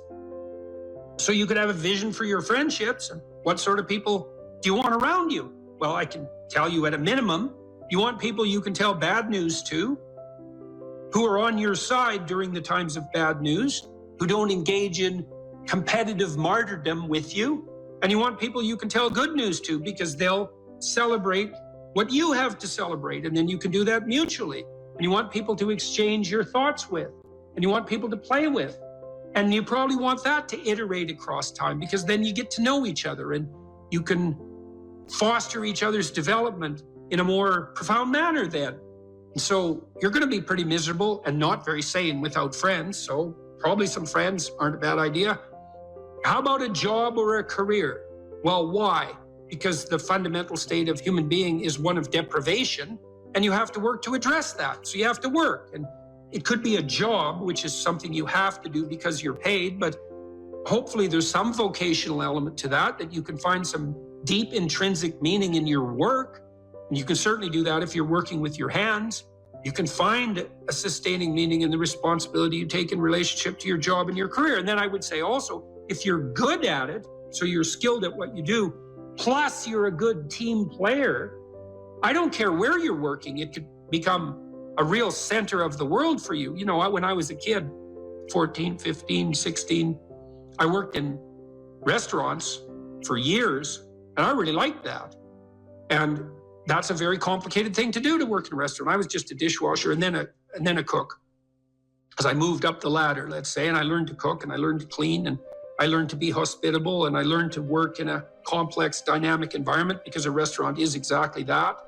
And, I got along with the people I worked with, and I came to work on time and I did my bloody job and I tried to do it right. And so most of the people who were my superiors, so to speak, were happy with me. They wanted me to be there and I wanted to be there. It was still a pain when I was a kid sometimes to have to go to work when my friends were out, drinking beer at the local river. And I might have wanted to do that instead. But fundamentally, immersing myself in that environment was positive in every sort of way and made me more responsible and mature. And I enjoyed it a lot. Many of the best memories I have from my adolescence in particular are the times I spent working in the restaurants that I worked in. And you can do that in a masterful manner. There are great restaurants where you walk in and everything's perfect. It's so hospitable. Everyone is treating everyone else extremely well. The food is of immense quality. Like, that's a paradisal place. And you can work to make that. I don't care where you're working, you can work to make that happen. You can treat the people around you right. You can treat your customers right. You can shed your bitterness and your resentment.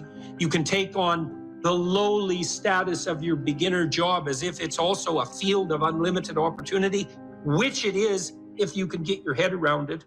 And then that can be part of the vision of your life. And then you can think about that job or career as something that unfolds and develops across time too. And if you make a commitment where you are locally, I don't care where it is, your opportunities are just going to multiply like mad. So like if you're a short order cook at a restaurant, you have a single shift and you're a really good cook, you'll find pretty soon that the restaurant is much busier when you're cooking and that people are pretty damn happy to be there. And you'll get a reputation with your boss. If he or she has any sense and any greed of the proper sort whatsoever, they're going to recognize you. And then, maybe you move from that restaurant to a restaurant with more possibility, or at least somewhere else with more possibility. And you can do that. I don't care where you are. If you have the opportunity to have a job and you're not working with people who are entirely tyrannical and pathological, if you make the right sacrifices in that position and you have the proper vision, which isn't based on resentment. Oh, why do I have to do this stupid job? It's like, well, it's going to be a stupid job if that's the attitude you have towards it. Instead, if you try to foster all the interpersonal relationships you have in that environment, you'll find that there's an infinite amount of possibility right there in front of you, like there always is. And so, what else? Well, how about some education? You know, you're probably not as informed as you might be, and probably something interests you. It's like, well, why don't you delve into that a bit more and make something more of yourself? Educate yourself to the limits of your intelligence and make a plan for that. And you can do that formally, or you can do it informally. You can do it by reading. There's many great books, and they're not expensive. In fact, the greater the book, the less it costs, weirdly enough. And so you can just do that. You can make a plan. I want to read a book a month, or a book every 6 months, or a book a day. I don't care. Or I want to listen to a podcast a week, or something like that. It's like, expand yourself a bit. Have a plan to be educated. What else? What should you do with your time outside of work? Well, play a good game, right? Maybe you want to do something creative. If you're high in openness, that's probably what you want to do. Maybe you want to take on some civic responsibility and duty. That's what you might do if you're conscientious. Maybe you want to care for someone if you're agreeable. Or maybe you want a new domain for your ambition if you're more disagreeable. Maybe you want to work to make your family more secure. That would be a good way of constraining your trait neuroticism. Maybe you want to expand your social engagements. You're extroverted. It's like, fine, those are good things to do with your time outside of work. They're all matched to your temperament. You can mix and match and do a bunch of those things at once. You know, I used to talk to my students at the U of T and say, well, how much time, by your own definition, how much time do you waste a day? And the median, which is the most typical amount of time wasted, was always about 8 hours. It's like, oh, you waste half your awake time. And you wonder why things aren't going for you that well in your life. You can just do the economic calculations. Well, let's say you're worth $25 an hour, all things considered. Maybe you can't find a job that would pay you that much, but that doesn't mean your time is only worth what you could attain in a given job, because everything you do now echoes into the future. And so let's say it's $25 an hour just for the sake of mathematical computation. Well, that's $200 a day. It's $1,400 a week. It's $5,600 a month. It's basically $70,000 a year. So every year that you spend wasting 8 hours a day, you deprive yourself of the equivalent of a full-time and somewhat generous income. So that's just, and if your life isn't going very well, you might think, well, maybe it's because I waste half of it. That there could be some relationship between those things. Then you might ask yourself, well, what would happen if I wasted none of it, like zero? And you might say, well, how difficult is life? Well, it's ultimately difficult. It's like, yeah, well, it is. So how much of it do you have to use properly in order to contend with that ultimate difficulty? And the answer might be, well, all of it. And if you're not, well, you're going to suffer, obviously, because it's difficult. And so if you're wasting time, then you're going to suffer. And so you might want to have a vision for what you do with your time. And you could ask yourself, well, if I could conceptualize and structure my free time the way I wanted to, what would that be? And then you'll have a vision. And that it's like a revelatory vision in some sense if you ask the question properly, because you can ask yourself these questions. You can ask yourself them in the micro domain. Let's say you come home from work every day to your waiting wife and children, just to take a stereotyped example. It's like, well, you're doing that every day. How would you like that homecoming to go?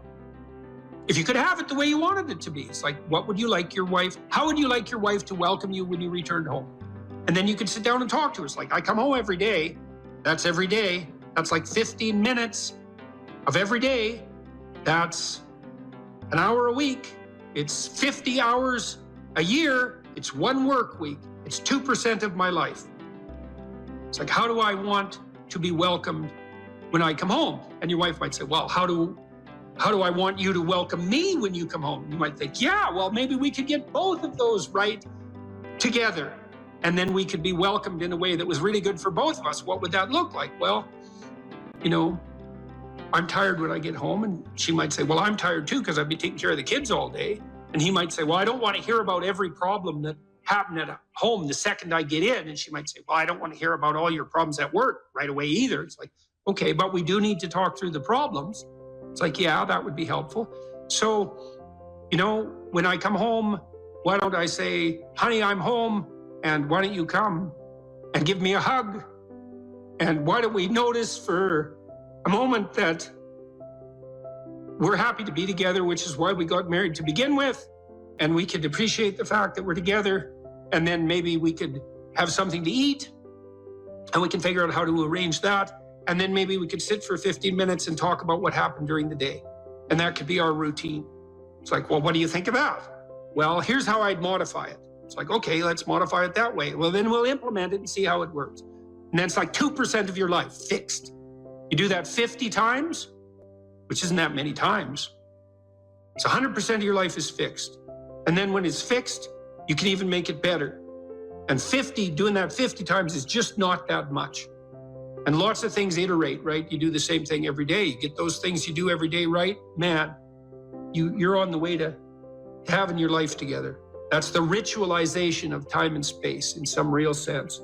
And the application of what's essentially a religious attitude to all the elements of your life that you might otherwise regard as mundane. Oh my God, I have to do the same thing every day. It's like, hey, that's your life, man.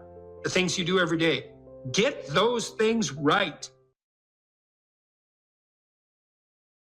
When I was 25 or so, I probably weighed about 138 pounds. I smoked like a pack of cigarettes a day. I drank tremendous amount of alcohol. I was from northern Alberta, this rough little town up in northern Alberta called Fairview, and you know, there were long winters there, and my friends were heavy drinkers, and most of them dropped out of school by the time they were 15 or 16, went off to work on the oil rigs, and you know, it was a rough town, and we drank a lot. I started when I was 14, and you know, and so I had a lot of bad habits, let's say, and things that were, and I wasn't in great shape physically, and I was also still intellectually obsessed by, as I am now, and so that would have been in 85. But I decided around then, about 85, 84, something like that, maybe a little earlier, that I was really going to try to get my act together, and so I started doing that. First of all, I quit smoking. Well, that took a long time because I eventually had to quit drinking too in order to quit smoking, and I started working out, started playing sports, which I'd never done. I was a small kid. I'd been skipped a grade, and I was small for my age, so sports were never, especially team sports, were never really a domain of expertise for me. Although I skied and went trapping with my dad, went, you know, cross-country skiing and camping and all that. So, but when I went to graduate school, I started swimming. The first physical exercise routine I did, I enrolled in a swimsercise course, I think it was called. So it was me and this like really overweight kid, and like these 60-year-old women and men, they could out exercise me like mad. It was really embarrassing. Me and the overweight kid, you know, we'd be just panting ourselves 3/4 to death at the end of the bloody workout, and these 60-year-old women who weren't in great shape were like, you know, chatting away as if nothing was going on at all in the pool. So that was quite embarrassing, and as was going to the weight room, you know, because when I started I could barely bench press 75 pounds, and people used to keep coming over and helping me, which was the last thing I bloody well wanted, but certainly needed. And I got to the point where I could bench press 225 pounds. I think that was the best I did, and I gained about 30 pounds of muscle in a year and a half. So that was a good thing. So like I was kind of a wild man, and you know, I'm a little bit manic in my temperament, and so you know, I was kind of going every direction at the same time. So, and you know, I don't regret that. I had a fine time when I was a kid, but I needed really to get disciplined, and I had to do it because I was working on these hard problems that, you know, that I've been discussing with all of you, and I've been working on them really, you know, obsessively since I was probably about 18, maybe even earlier than that. Got to the point around 25 when I was in graduate school trying to get my PhD, doing all my research. Like I published 15 papers by the time I graduated with my PhD, which was I think by a fairly large measure the most papers that any graduate student at that time had ever published at McGill. I think that's right. It might have been twice as many, or maybe twice as many, maybe even 3 times as many. And at the same time I wrote Maps of Meaning, which was a terribly difficult thing to do, because I was writing about 3 hours a day doing that, and I couldn't do all that and continue with my misbehavior, you know, my sort of what would you say, my hedonistic my hedonistic, my massive hedonistic consumption of alcohol and all of that. I just couldn't keep it up, and also work seriously on the issues that were at hand. So, you know, I had to stop. That's a sacrifice. I had to stop messing about and straighten myself out. And I got married. Well, the woman who's my wife, Tammy, who I've known since she was 8 years old, she lived across the street from me in this little town called Fairview, and I was in love with her like the first time I saw her, which is quite the bloody thing. So that's worked out pretty well for me. But she came to live with me about the same time, and you know, we decided jointly to get our act together, and we swore that we'd tell each other the truth, which I think she's actually done better than me. Like I don't think she's lied to me ever in our entire marriage, which is unbelievable, you know. And it's been so useful because I can really tell her things and we can really talk. So I tell you, if you want to have a good relationship, man, you embed it in the truth, because if you don't embed it in the truth, you don't have a relationship. It's just lies. It's a tissue of lies, and it will dissolve in the chaos as soon as a crisis comes along. So the truth is a terrible thing, but not compared to falsehood. So let's say you want to become who you could be in the fullest sense. So let's say you're someone who's going to solve some serious problems. Okay, the first thing you have to do is admit to the seriousness of the problems. That's no joke. And so the first thing is just the terror of the problem itself. And that's enough to paralyze you, right? And that's the Hydra, that's the Gorgon with the head of snakes. It'll paralyze you and turn you to stone. That's the basilisk in the Harry Potter series. You look at it and it turns you to stone and lurks underneath everything, right? And it's malevolence and tragedy. And so there's that. And then the next is, well, you're going to take responsibility for that? You're really going to do that, are you? That's a hell of a load, man.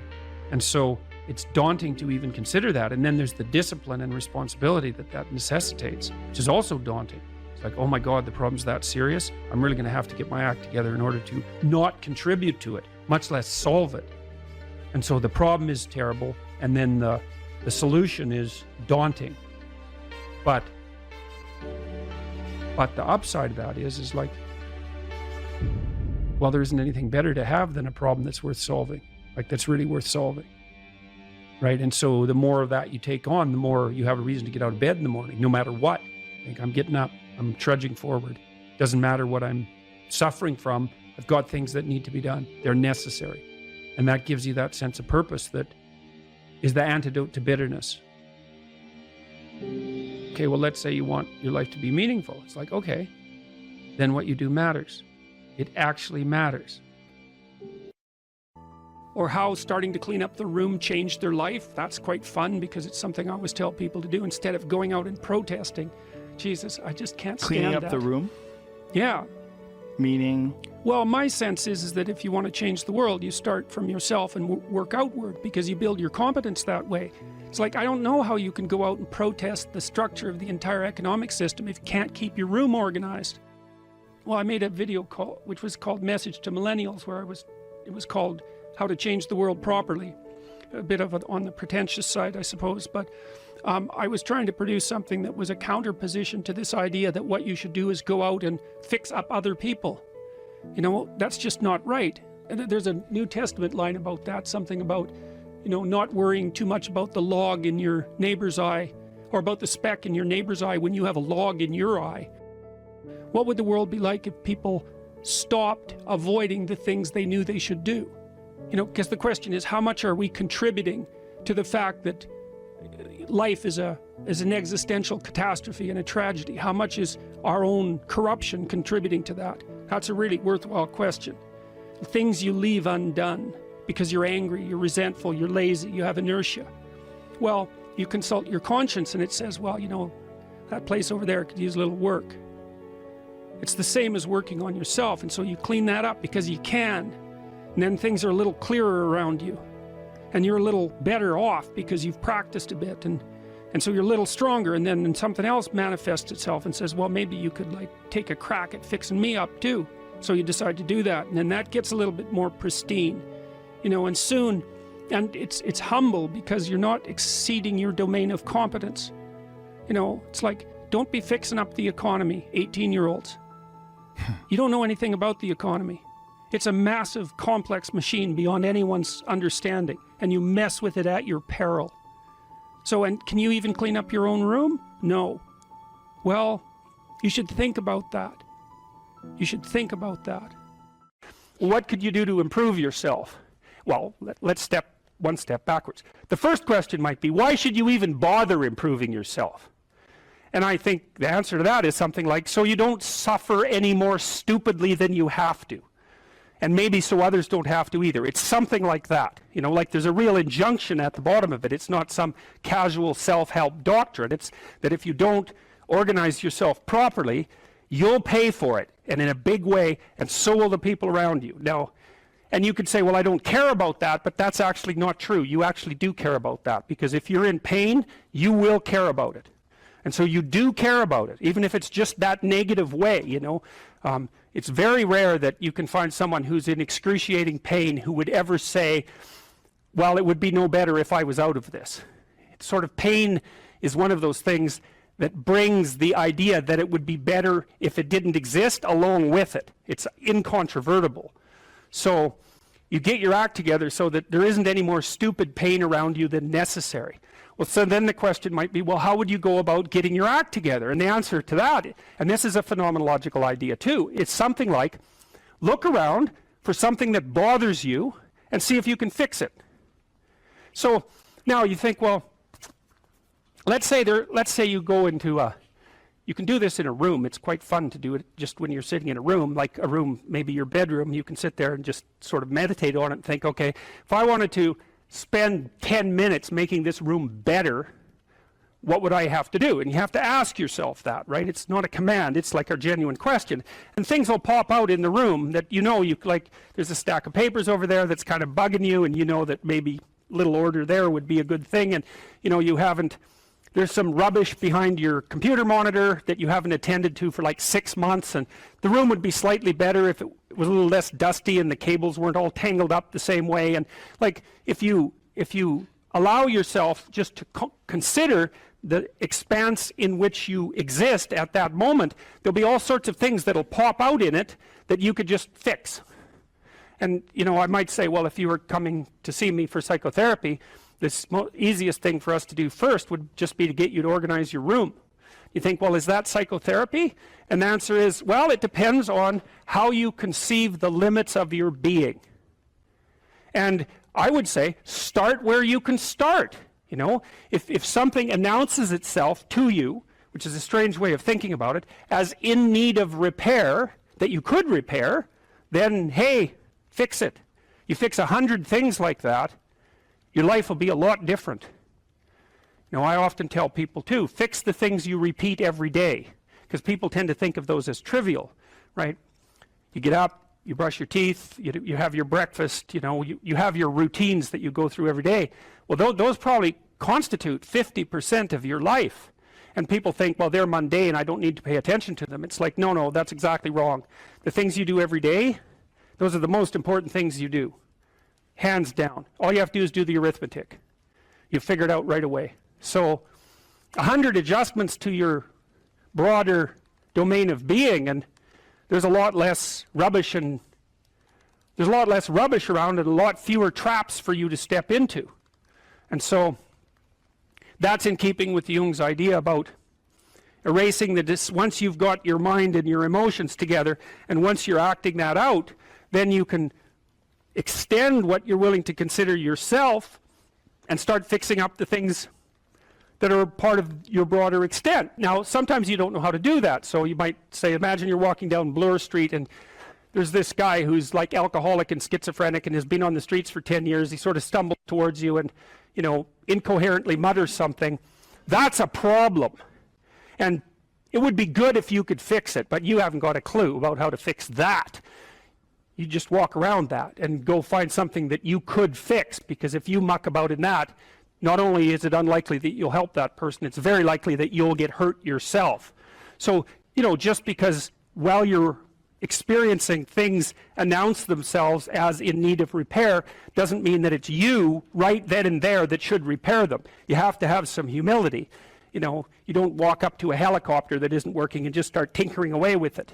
You have to stay within your domain of competence. But most of the time, if people look at their lives, you know, it's a very interesting thing to do. I like the idea of the room, because you can do that at the drop of a hat. You know, you go back to where you live and sit down and think, okay, I'm going to make this place better for half an hour. What should I do? And you have to ask, and things will just pop up like mad. And it's partly because your mind is a very strange thing. As soon as you give it a name, a genuine aim, it'll reconfigure the world in keeping with that aim. That's actually how you see to begin with.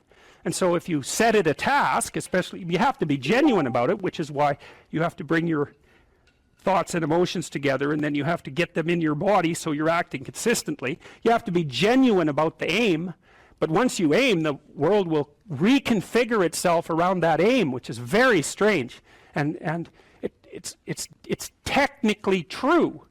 You know, the best example of that, you have all seen this video where you watch the basketballs being tossed back and forth between members of the white team versus the black team, and while you're doing that, a gorilla walks up into the middle of the video and you don't see it. It's like, you know, if you thought about that experiment for about 5 years, that would be about the right amount of time to spend thinking about it, because what it shows you is that you see what you aim at.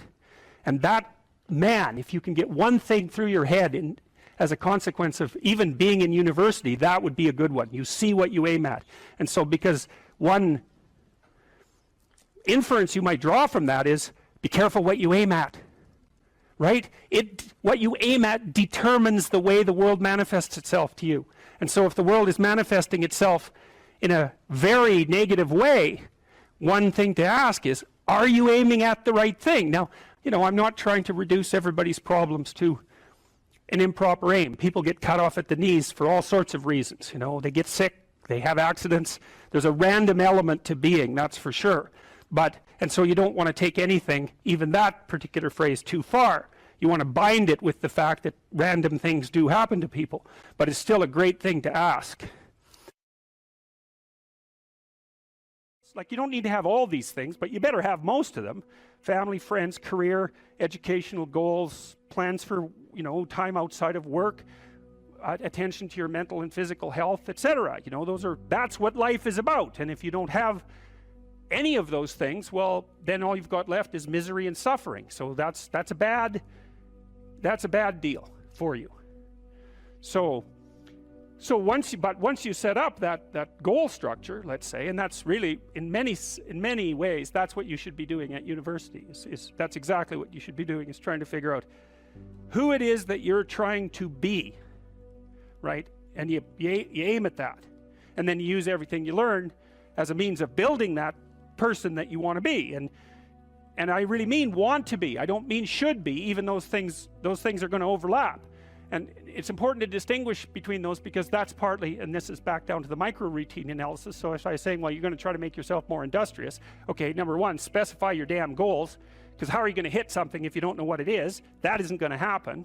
And often people won't specify their goals too, because they don't like to specify conditions for failure. So if you keep yourself all vague and foggy, which is real easy, because that's just a matter of not doing as well, then you don't know when you fail. And people might say, well, I really don't want to know when I fail, because that's painful. So I'll keep myself blind about when I fail. That's fine, except you'll fail all the time then. You just won't know it until you've failed so badly that you're done. And that can easily happen by the time you're 40. So I would recommend that you don't let that happen. So that's willful blindness, right? You could have known, but you chose not to. Okay, so once you get your goal structure set up, you think, okay, if I could have this life, looks like that might be worth living, despite the fact that it's going to be, you know, anxiety provoking and threatening, and there's going to be some suffering and loss involved and all of that. Obviously, the goal is to have a vision for your life such that, all things considered, that justifies your effort. Okay, so then what do? Well, then you turn down to the micro routines. It's like, okay, well, this is what I'm aiming for. How does that instantiate itself day to day, week to week, month to month? And that's where something like a schedule can be unbelievably useful. Google Calendar. It's like, make a damn schedule and stick to it. Okay, so what's the rule with the schedule? It's not a bloody prison. That's the first thing that people do wrong. They say, well, I don't like to follow a schedule. Well, it's like, well, what kind of schedule are you setting up? Well, I have to do this, then I have to do this, then I have to do this. you know, and then I just go play video games, because who wants to do all these things that I have to do? It's like, wrong. Set the damn schedule up so that you have the day you want. That's the trick. It's like, okay, I've got tomorrow. If I was going to set it up so it was the best possible day I could have, practically speaking, what would it look like? Well, then you schedule that, and obviously there's a bit of responsibility that's going to go along with that, because if you have any sense, one of the things that you're going to insist upon is that at the end of the day, you're not in worse shape than you were than at the beginning of the day, right? Because that's a stupid day. If you have a bunch of those in a row, you just dig, you know, you dig yourself a hole and then you bury yourself in it. It's like, sorry, that's just not a good strategy.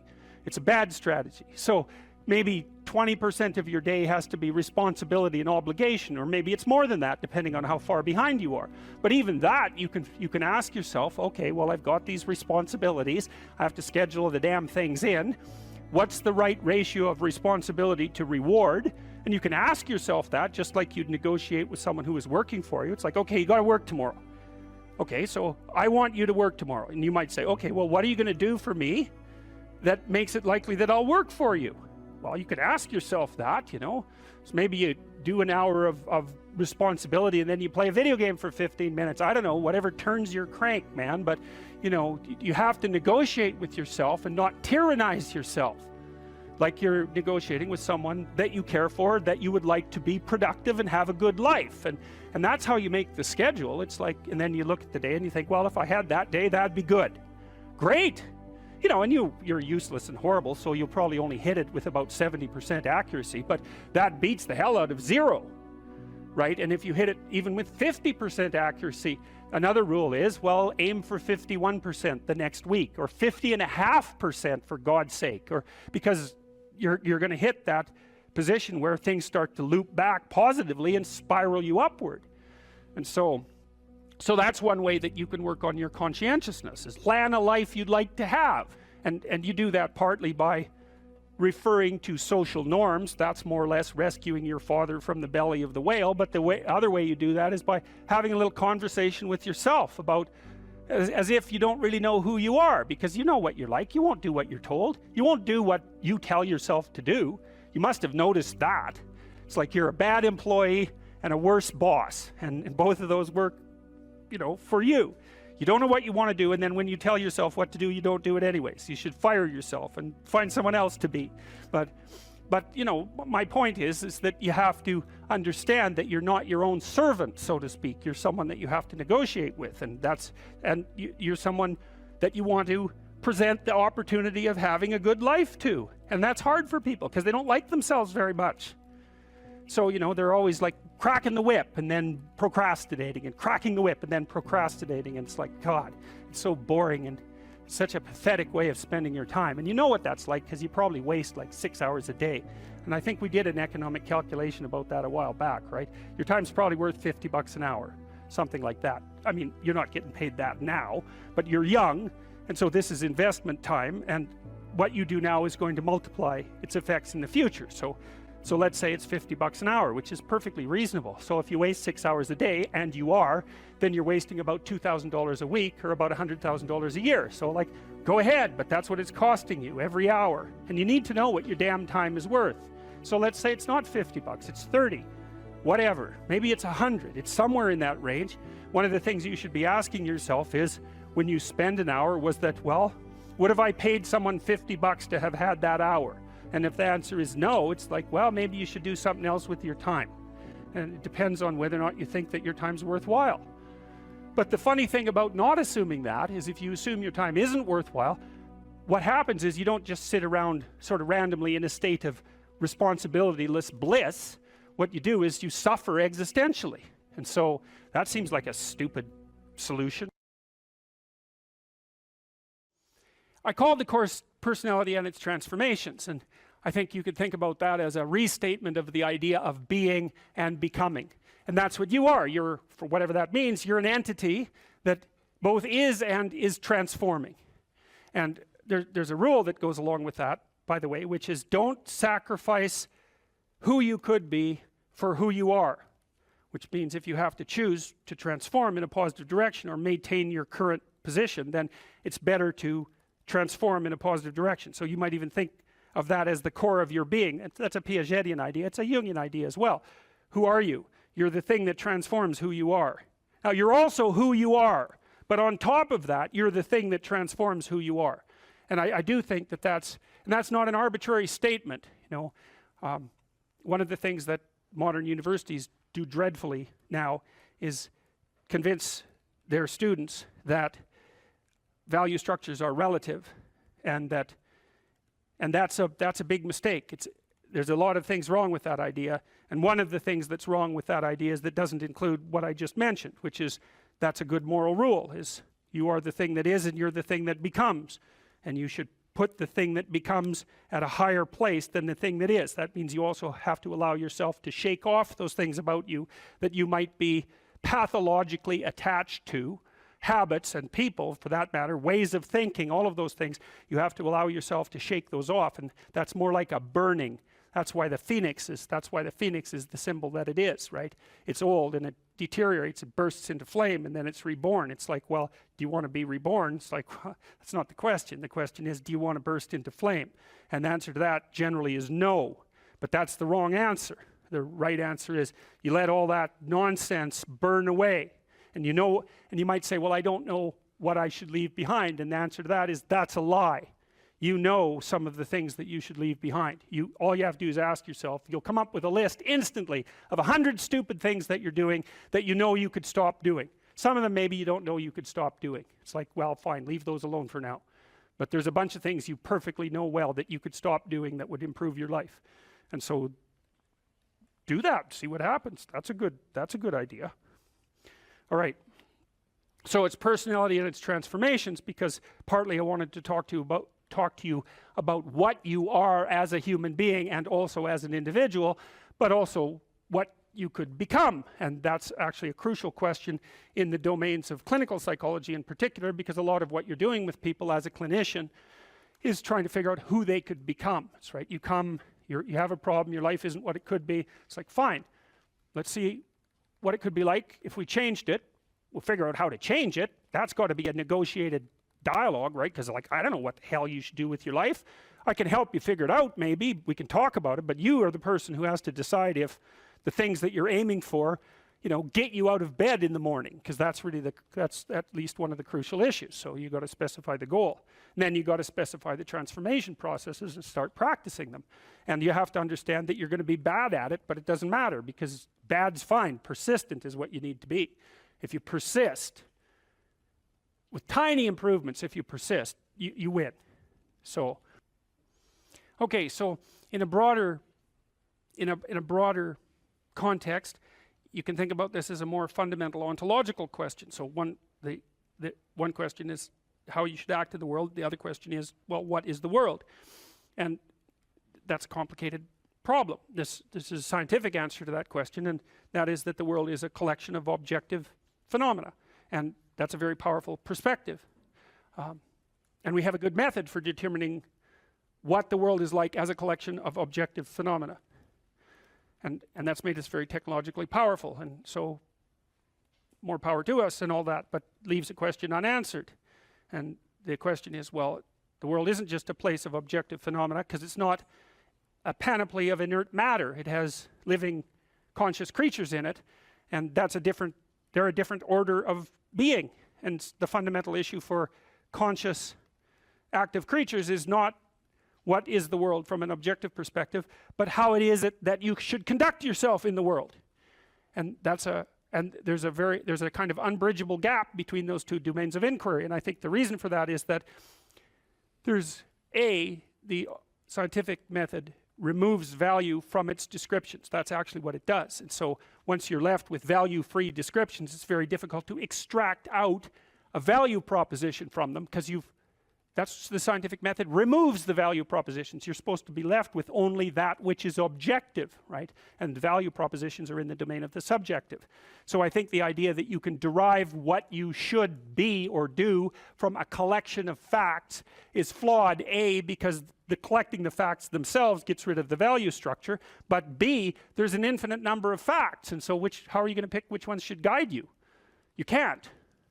You have to do something else. The facts do not tell you what to do with the facts. You need something else to help you figure that out. Well, it's come to me over the years that that's what the narrative cognitive framework does. It's the framework that we use to specify how we should act in the world. And so you could divide the world into the world as it is and the world as perhaps it should be. That gives you some direction, and you need that, and we know this technically, right? You need direction. The reason for that is it's direction that produces primary positive emotion. And so if you need positive emotion to move through life, which you do, because you can't even move without positive emotion, and also positive emotion is a good bulwark against terror and pain. If you need those things, then you need direction, you need a goal, you need a value structure. So that doesn't seem particularly disputable to me. You could still say, well, what value structure? It's like, okay, fine, that's a good question. But I've thought a lot about that too. So if we're going to adopt a value structure, there's a couple of rules that go along with it. And this is why the bloody postmodernists are wrong, as far as I can tell, is A, it can't just be my value structure, because I'm stuck with you. And we're both stuck with all these other people. And so if I'm going to lay out a value structure, which is a way of interpreting the world, let's say, and there's an infinite number of potential ways of interpreting the world, it's like, yeah, fine, no problem, except that I have to interpret the world in a way that I can use while I'm dealing with you, and while the two of us are dealing with everyone else, and while all of you are dealing with everyone else. And so that's the Piagetian game proposition. If you want to be a popular kid on the playground, you better play games that other people want to play. That's a brilliant, brilliant, brilliant observation. And I told you that Piaget was trying to heal the rift between science and religion, and that's one of the things that he did that he thought helped do that.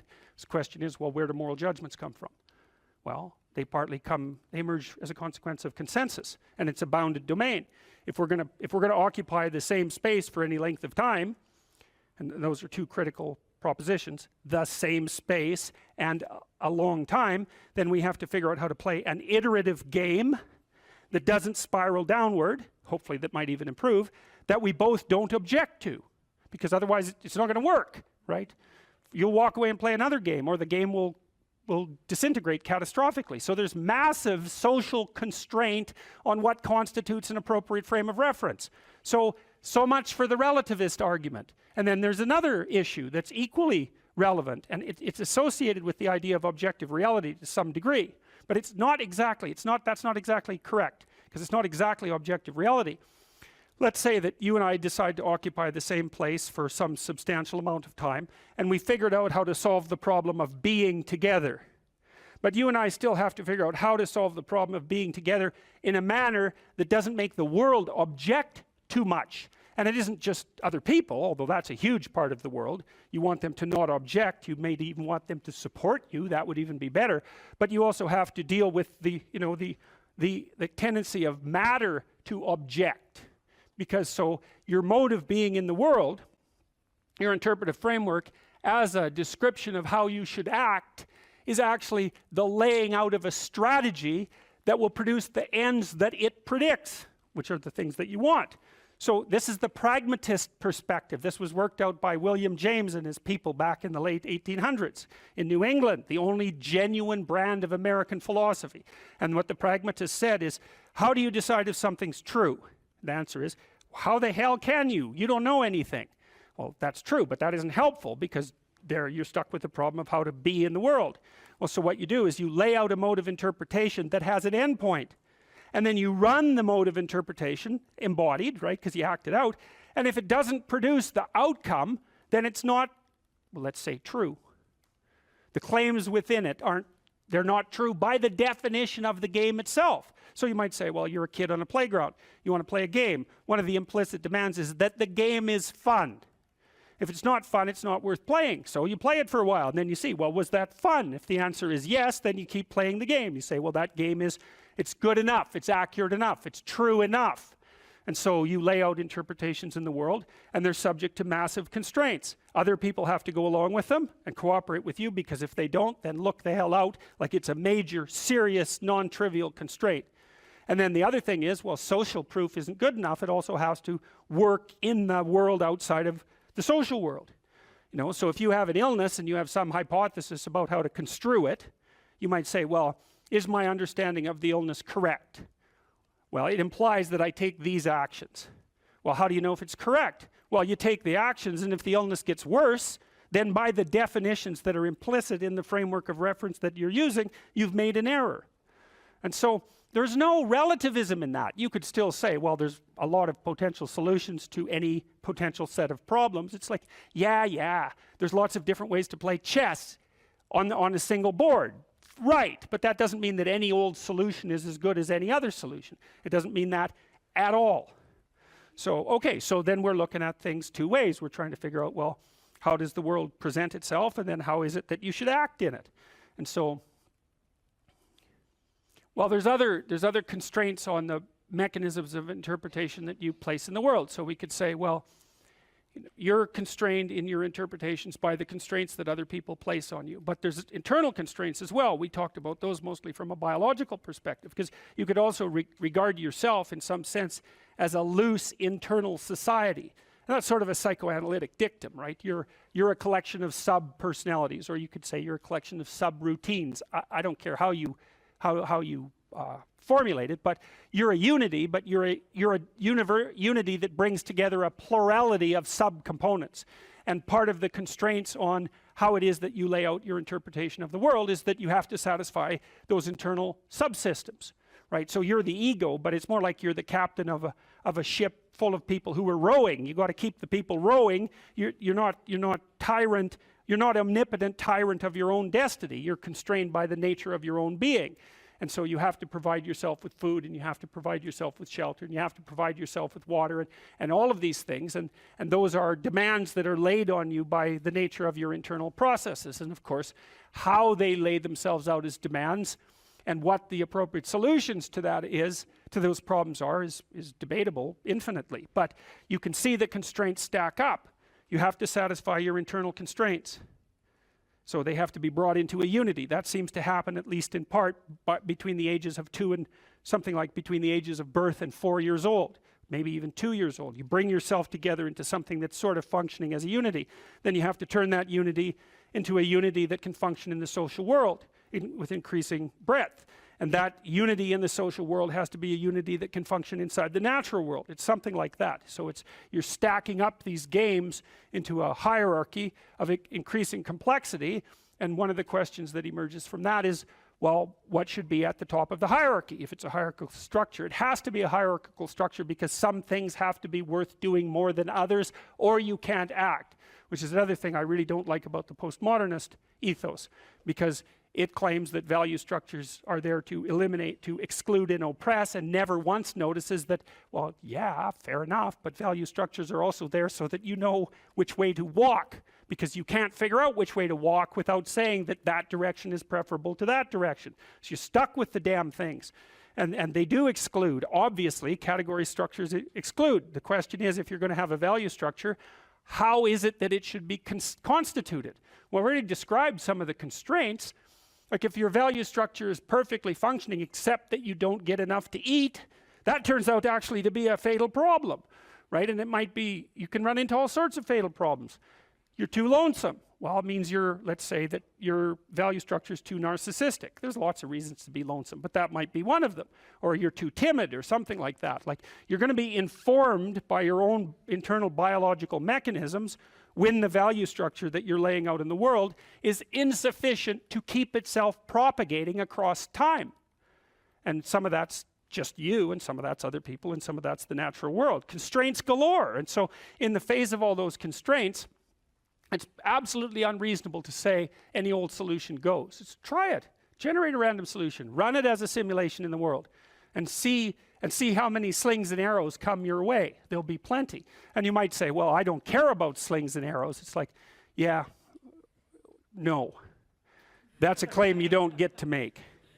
So, okay, so you're being informed internally as to the nature of your value structure. You have to specify where you are. You have to specify where you're going. You have to integrate all your underlying biological mechanisms into that schema. It's something I think that's actually kind of weak about the Piagetian ideas, because Piaget, I'm a great fan of Piaget, but Piaget tended to think that the child came into the world with nothing but a set of reflexes. I mean, that's his technical claim, and that you bootstrap off those reflexes, and I think it underestimates the degree to which the child comes into the world as an already prepared unit.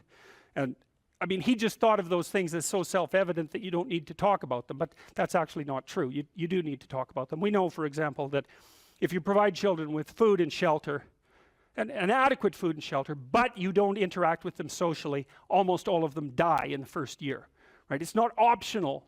Touch is not optional for children. Attention is not optional for children. Play is not optional for children.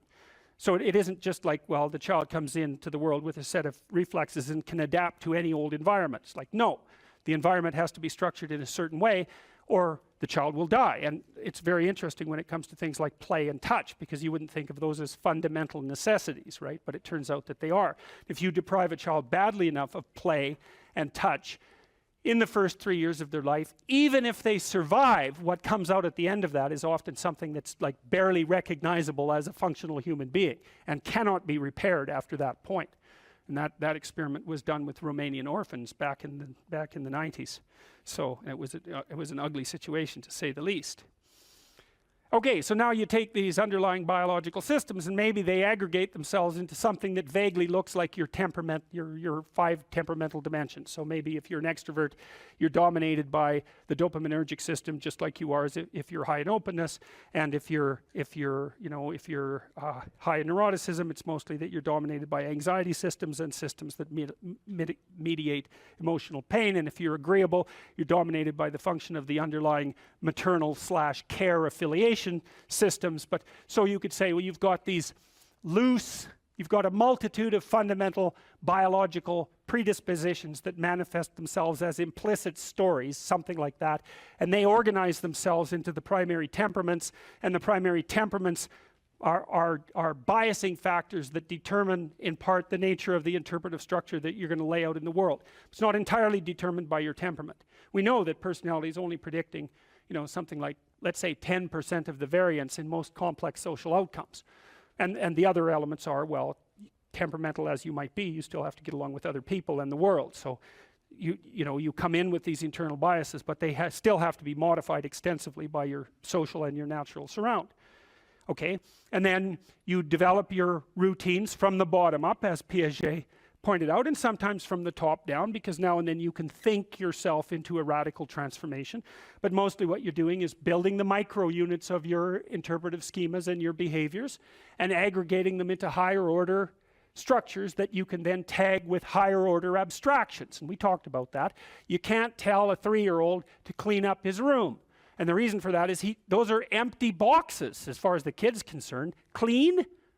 He might have room, he might have that. Clean he doesn't have. He might have pick up the teddy bear and put it in that space, right? So that's one of these little micro routines. And maybe you say, you put 20 of those micro routines together and now you can say, clean up your room. And basically what you're saying is, implement the 10 micro routines that you've learned. And so a well-functioning personality has all the micro routines in place. That's actually something that you help people with if you're a behavioral therapist, because one of the things you assume if you're a behavioral therapist is that sometimes the reason people aren't doing things is because they don't know how. Sometimes maybe the person's depressed but potentially high functioning. They got all the damn micro routines. They're well socialized. They're just dormant. You got to get them awake again and implementing them. But sometimes you get someone in your practice, say, who's just been neglected like you cannot believe, right? The parents never paid any attention to them, or maybe just punished them every time they did something good. That's really fun. And then, they didn't make friends, and so they're really, really vague and poorly articulated. And so then what you do is you work at the bottom of the micro routines and get them to practice building up all these little attributes that they didn't build up. And one of the things you can think about in terms of character development is, so now maybe you understand something about your own personality. You might say, well, what could you do to improve your personality? And the answer is, develop some of the micro routines on the other side of the personality distribution. So if you're disagreeable as hell, maybe you could start learning how to do nice things for people. And that actually works, by the way. So if you take disagreeable people who are depressed and you get them doing nice things for other people, their depression tends to lift. But then by the same token, if you're agreeable, then you should practice doing some things for yourself and being more tough-minded in your negotiations. And so you can sort of place yourself on the personality trait distribution. You know, you're extroverted. It's like, okay, man, learn to spend some time with yourself, right? You're low in openness. Well, try reading a book that's outside of your, you know, your sphere of interest now and then. If you're conscientious, well, you should probably learn how to relax occasionally, and so forth. So you can, I think partly what you're doing as you're developing your personality is not moving the mean much, the average, where, you know, where you're located, but you're extending the standard deviation so that you're a bigger bag of tricks than you were before. And I think you can practice that consciously. It's like, you're hyper orderly. It's, well, get a dog, you know. Dogs are messy, horrible things, you know. It's just what you need if you're hyper orderly, because they're going to leave hair everywhere and force you to live with it. If you're thinking about your past, what it means is you haven't analyzed the causal chains. Because you might say, well, why do you remember your past? Well, you might say, well, it's in order to have an objective, you know, record of the past. It's like, it has nothing to do with that. There's only one reason you remember the past, and that's to be prepared for the future. That's why you remember the past. And so what you're supposed to do is take the past and extract out from it wisdom. And wisdom is the ability to avoid stumbling blindly into ditches. Here's a time in my past I stumbled blindly into this horrible ditch and terrible things happened to me.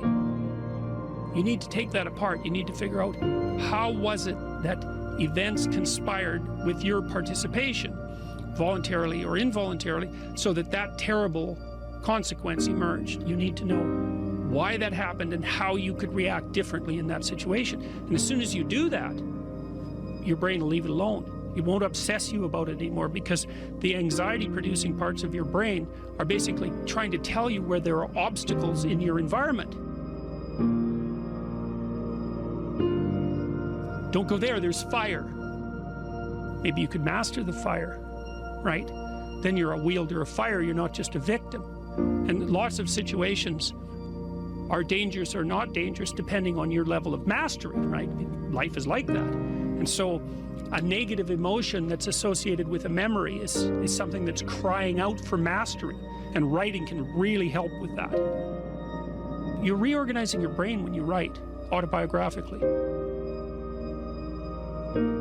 Imagine emotion, memories can be stored at different levels of your brain, from sort of primordial reptilian image-laden areas that are very emotional, up to finely articulated plans for your future life.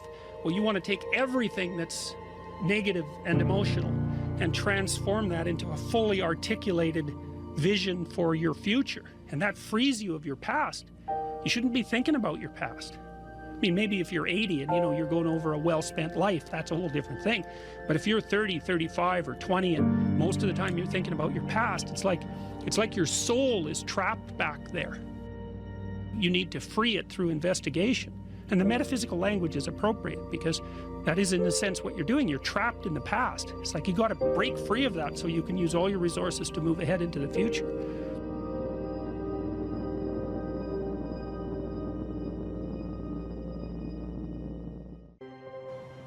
Imagine someone that you treat well, that you love, then try to treat yourself that way. You got to detach from yourself a bit. You got to think, okay, well, I'm a person among other people, and I deserve at least as much respect as a person among other people, and I should be trying to help myself across time. And instead of being self-contemptuous and self-destructive, I need to take care of myself as if I'm potentially valuable, and to lay out my life that way.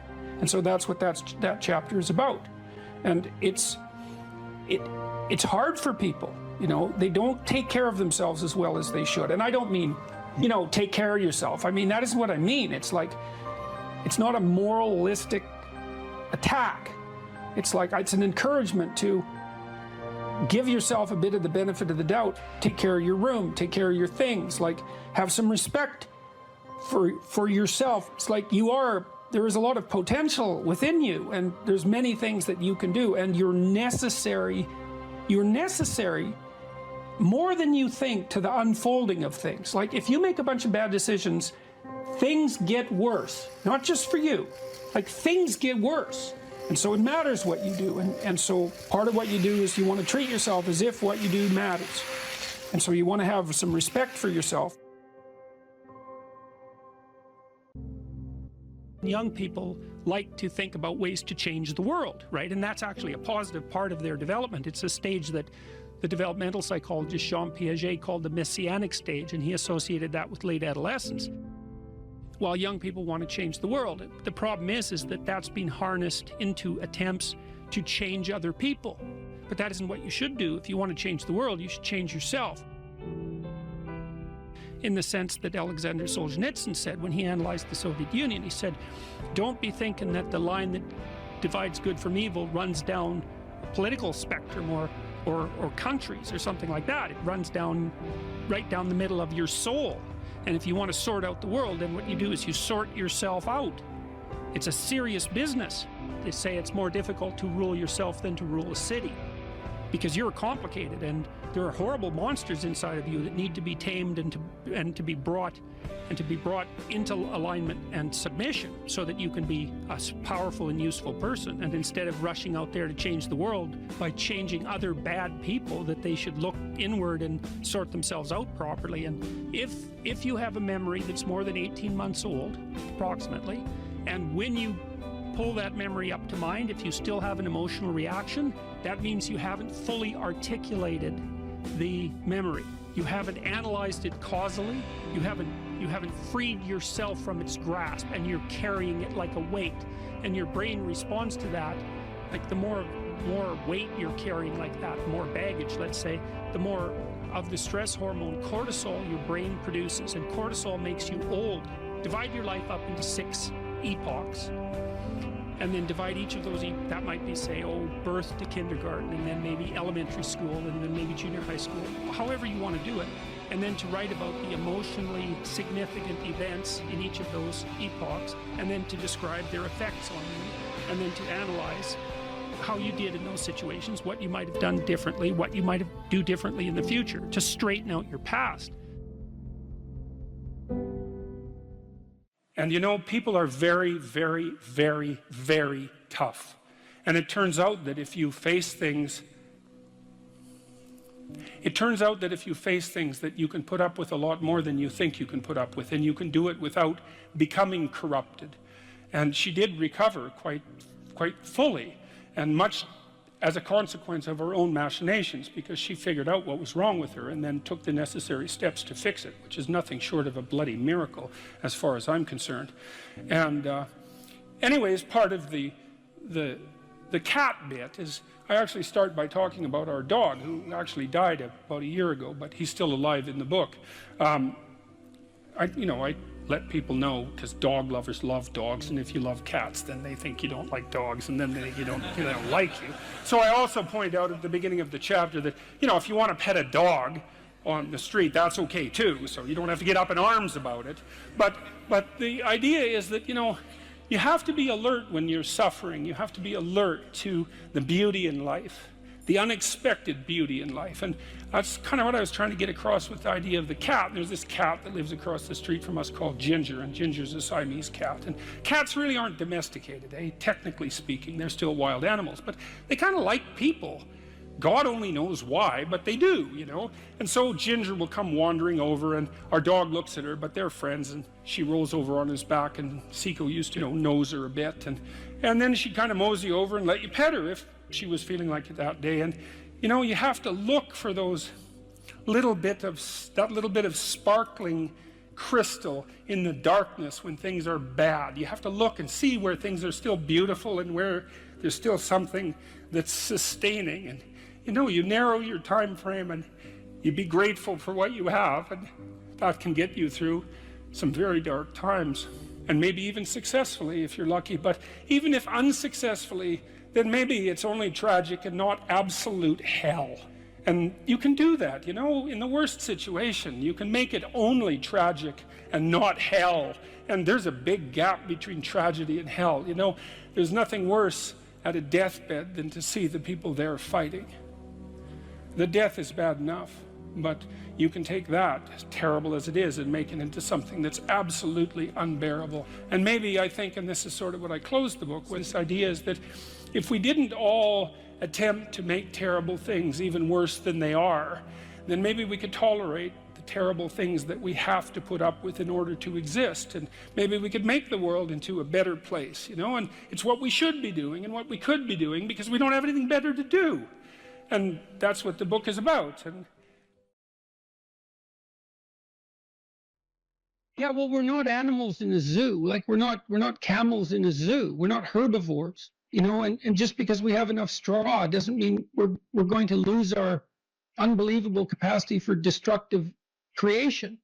And we don't know how to harness that, you know. And I've been trying, I suppose, in some sense, to meet that desire for a call to adventure with what I'm writing and with my lectures, and to use responsibility in this moral domain as a battle that's of sufficient intensity to engage young people in particular property. It's like, get yourself together, see how difficult that is, see what you can do, put yourself together, stop doing the things you know to be wrong, and see what happens. Put yourself together. And there's been an unbelievable response to that.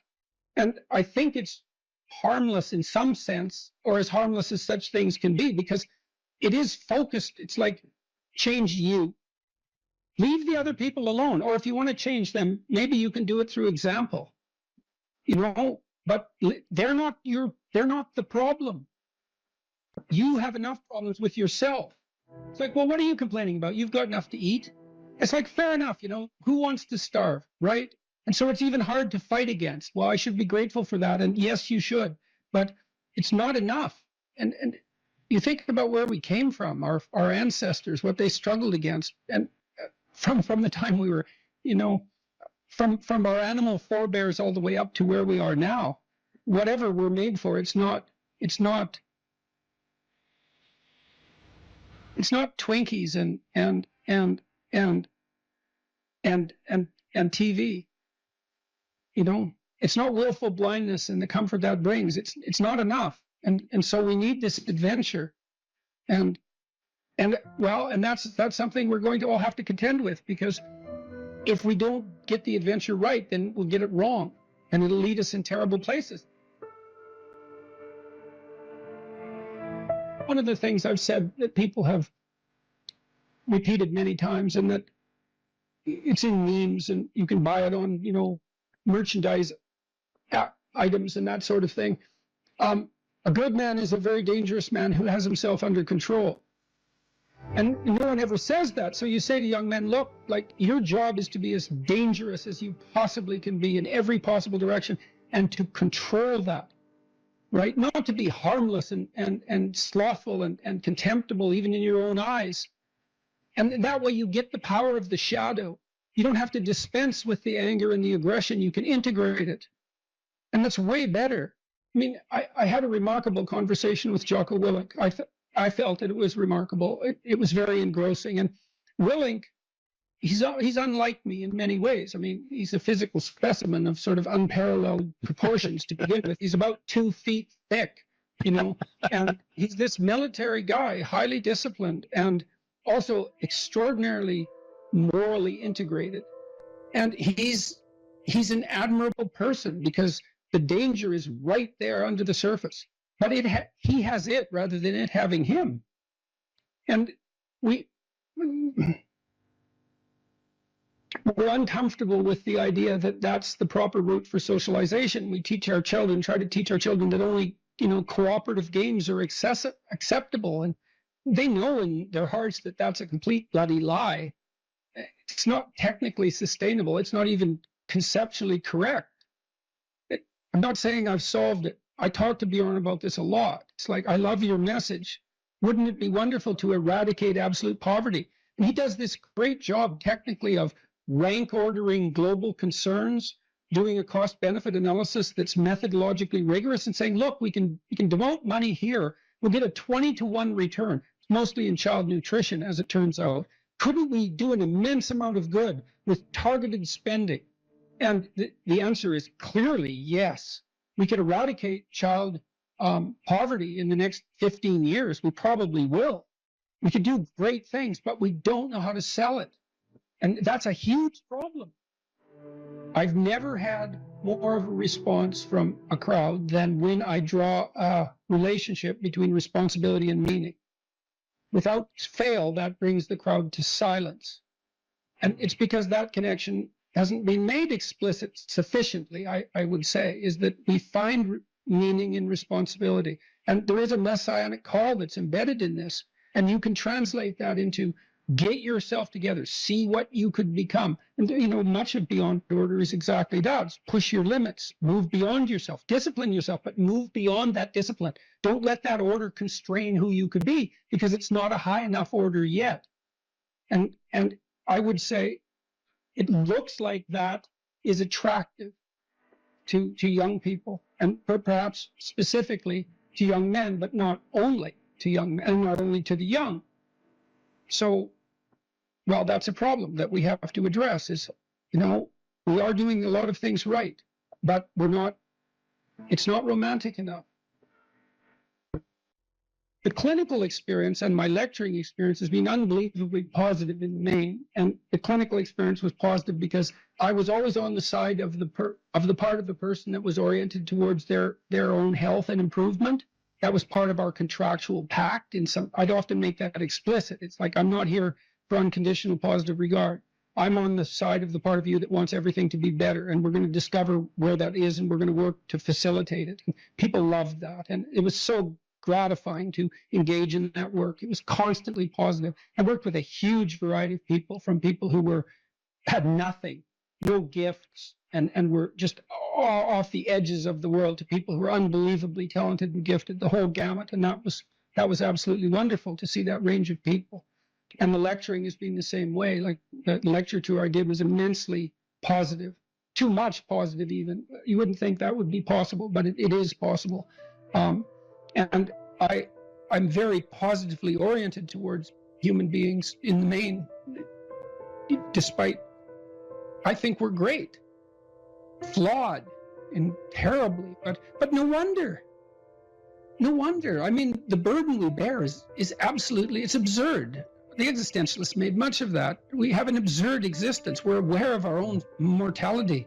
God, and we're animals. We're aware of our own mortality.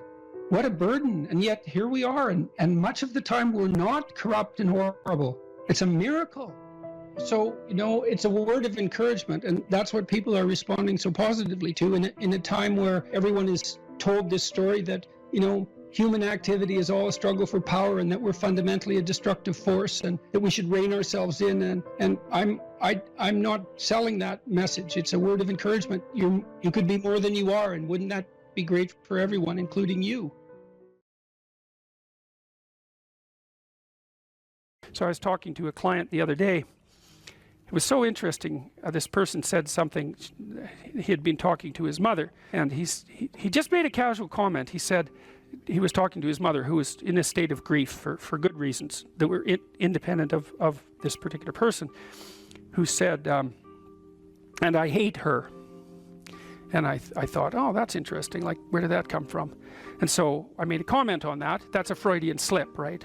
Because the conversation was flowing, and then this little emotion tagged utterance came forward. And whenever an emotion tagged utterance of that sort comes forward, you know it's associated with a whole rat's nest of underlying pain and anxiety and what would you call it, disappointment and frustration that hasn't been properly rectified. So it's like a marker. And you know this when you're talking to people. They say something and you think, oh, you know, like, wow, too much information. That's one way of thinking about it. It's like, just what are you up to? And then if you have any sense, you just forget that even happened and you continue. But that's like the snout of a dragon peeking out from a cave. And you might say, well, it's just a snout, man. But it's not, because dragon snouts tend to be attached to the whole damn dragon. And so this is also something to know about relationships, because when you're in a relationship with someone, they'll do that now and then. They'll, you know, utter something and you think, haha, it's like, there's a bump in the road. Well, we're going to look underneath that at our peril. But if you do go down there and you look at it, then the whole thing comes, you can start to disentangle the web of memories and experiences that are all tangled together as a consequence of their emotional identity. Because I could say, well, everything that makes you anxious or everything that makes you upset is the same as every other thing that's ever made you upset. And then there's an even different subset of that, which is all those things that have made you upset that you've never dealt with. They're all laying down there at the bottom of your nasty little soul, waiting to pop themselves up in some random utterance, right? And so then you go in there at your peril, because if you're the person who pokes around in that, then you're going to get blasted with all of that stuff. It's going to come out like almost uncontrollably. Then you can sort it out. And so what you find is, if you ask a person a question like that and then you let them free associate, which is just talk about it, they'll do a wandering around like that maze that I told you about. They'll do a wandering around of that entire territory. And sometimes just having them wander around in it can help them straighten it out. But you might find out that something happened to them 15 years ago that left them with a terrible sense of guilt or dismay or frustration. And then when they interact with their parent in a certain way, the parent knows exactly how to tap that, and then that all comes up, and that's what produces that little utterance. And so that's the material of the world manifesting itself.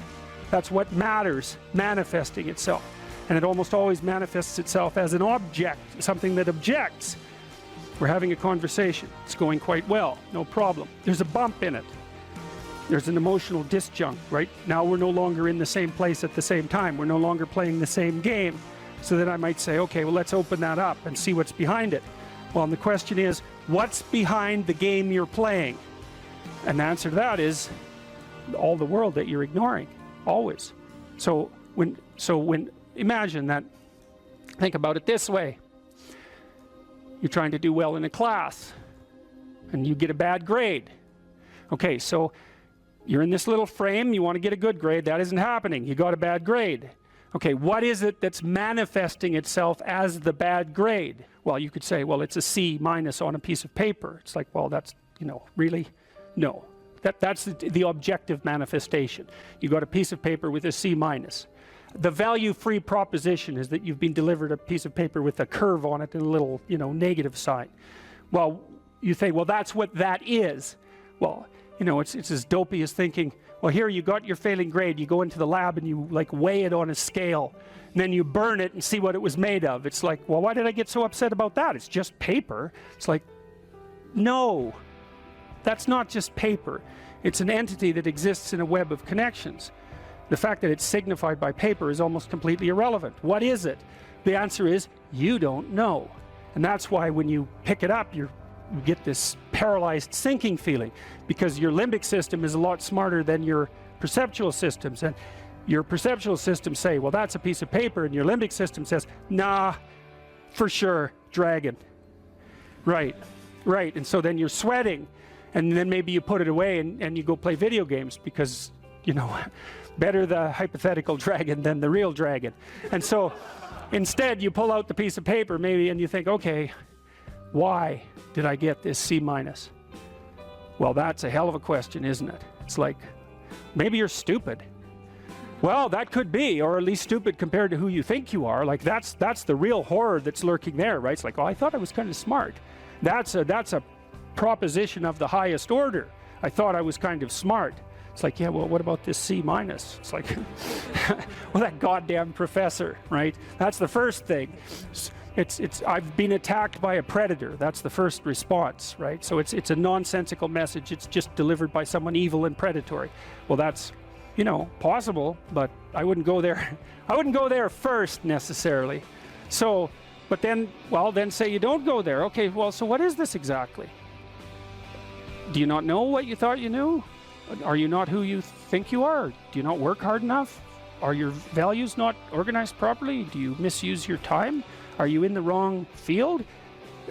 Is the way you're construing your life completely inappropriate? Are you acting out what your parents wanted you to do and you're pissed off about it, so you're only running at 40% to spite them, despite the fact that they're paying $25,000 a year for your education? Because that's a fun game. Yeah, I'll go do what you want me to do, but I'll fail. But not completely, because then that wouldn't cost you very much. I'll just fail a little bit. so that you have to spend all that money forcing me to do what I don't want to do, but you'll never get to escape from it. And then every time we interact, I'll stab you in various ways that you don't quite understand, just to show you how irritated I am that I happen to be acting out the destiny that you've put forward for me. So maybe that's part of the dragon, right? And then that pulls in the whole parent thing. And you know, these are bottomless pits often. When you're in the world and something objects to you, something that matters objects to you, then in the entire unrealized world is in that thing that objects. It's all tangled up inside it. That's why it's the great dragon of chaos. It's everything that's outside of your conceptual structure. And what is that? It's everything that lurks outside of your walled city.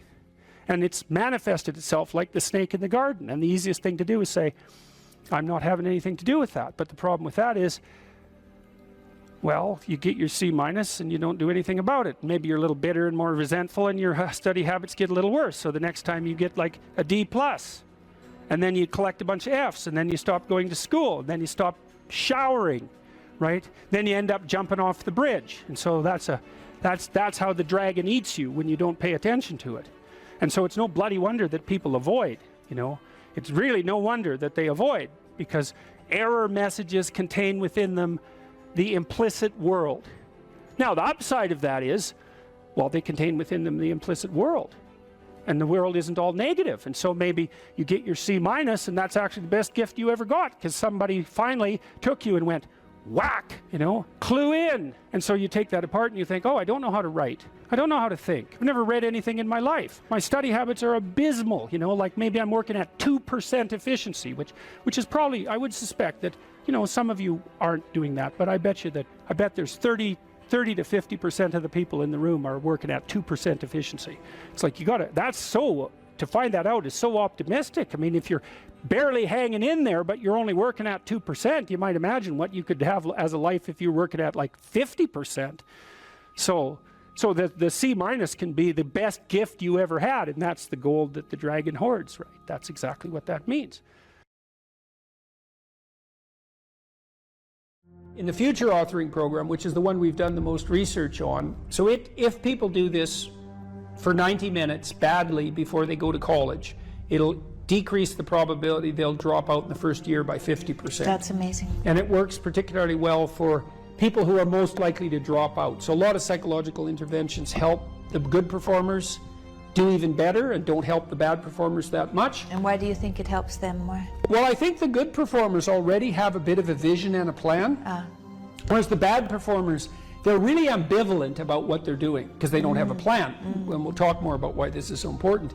So if you don't have a reason to do something, and then a reason not to do it comes up, well, then you just not do it, because not doing things is real easy.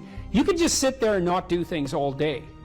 Doing things takes effort, and so any resistance is likely it pushes back against you.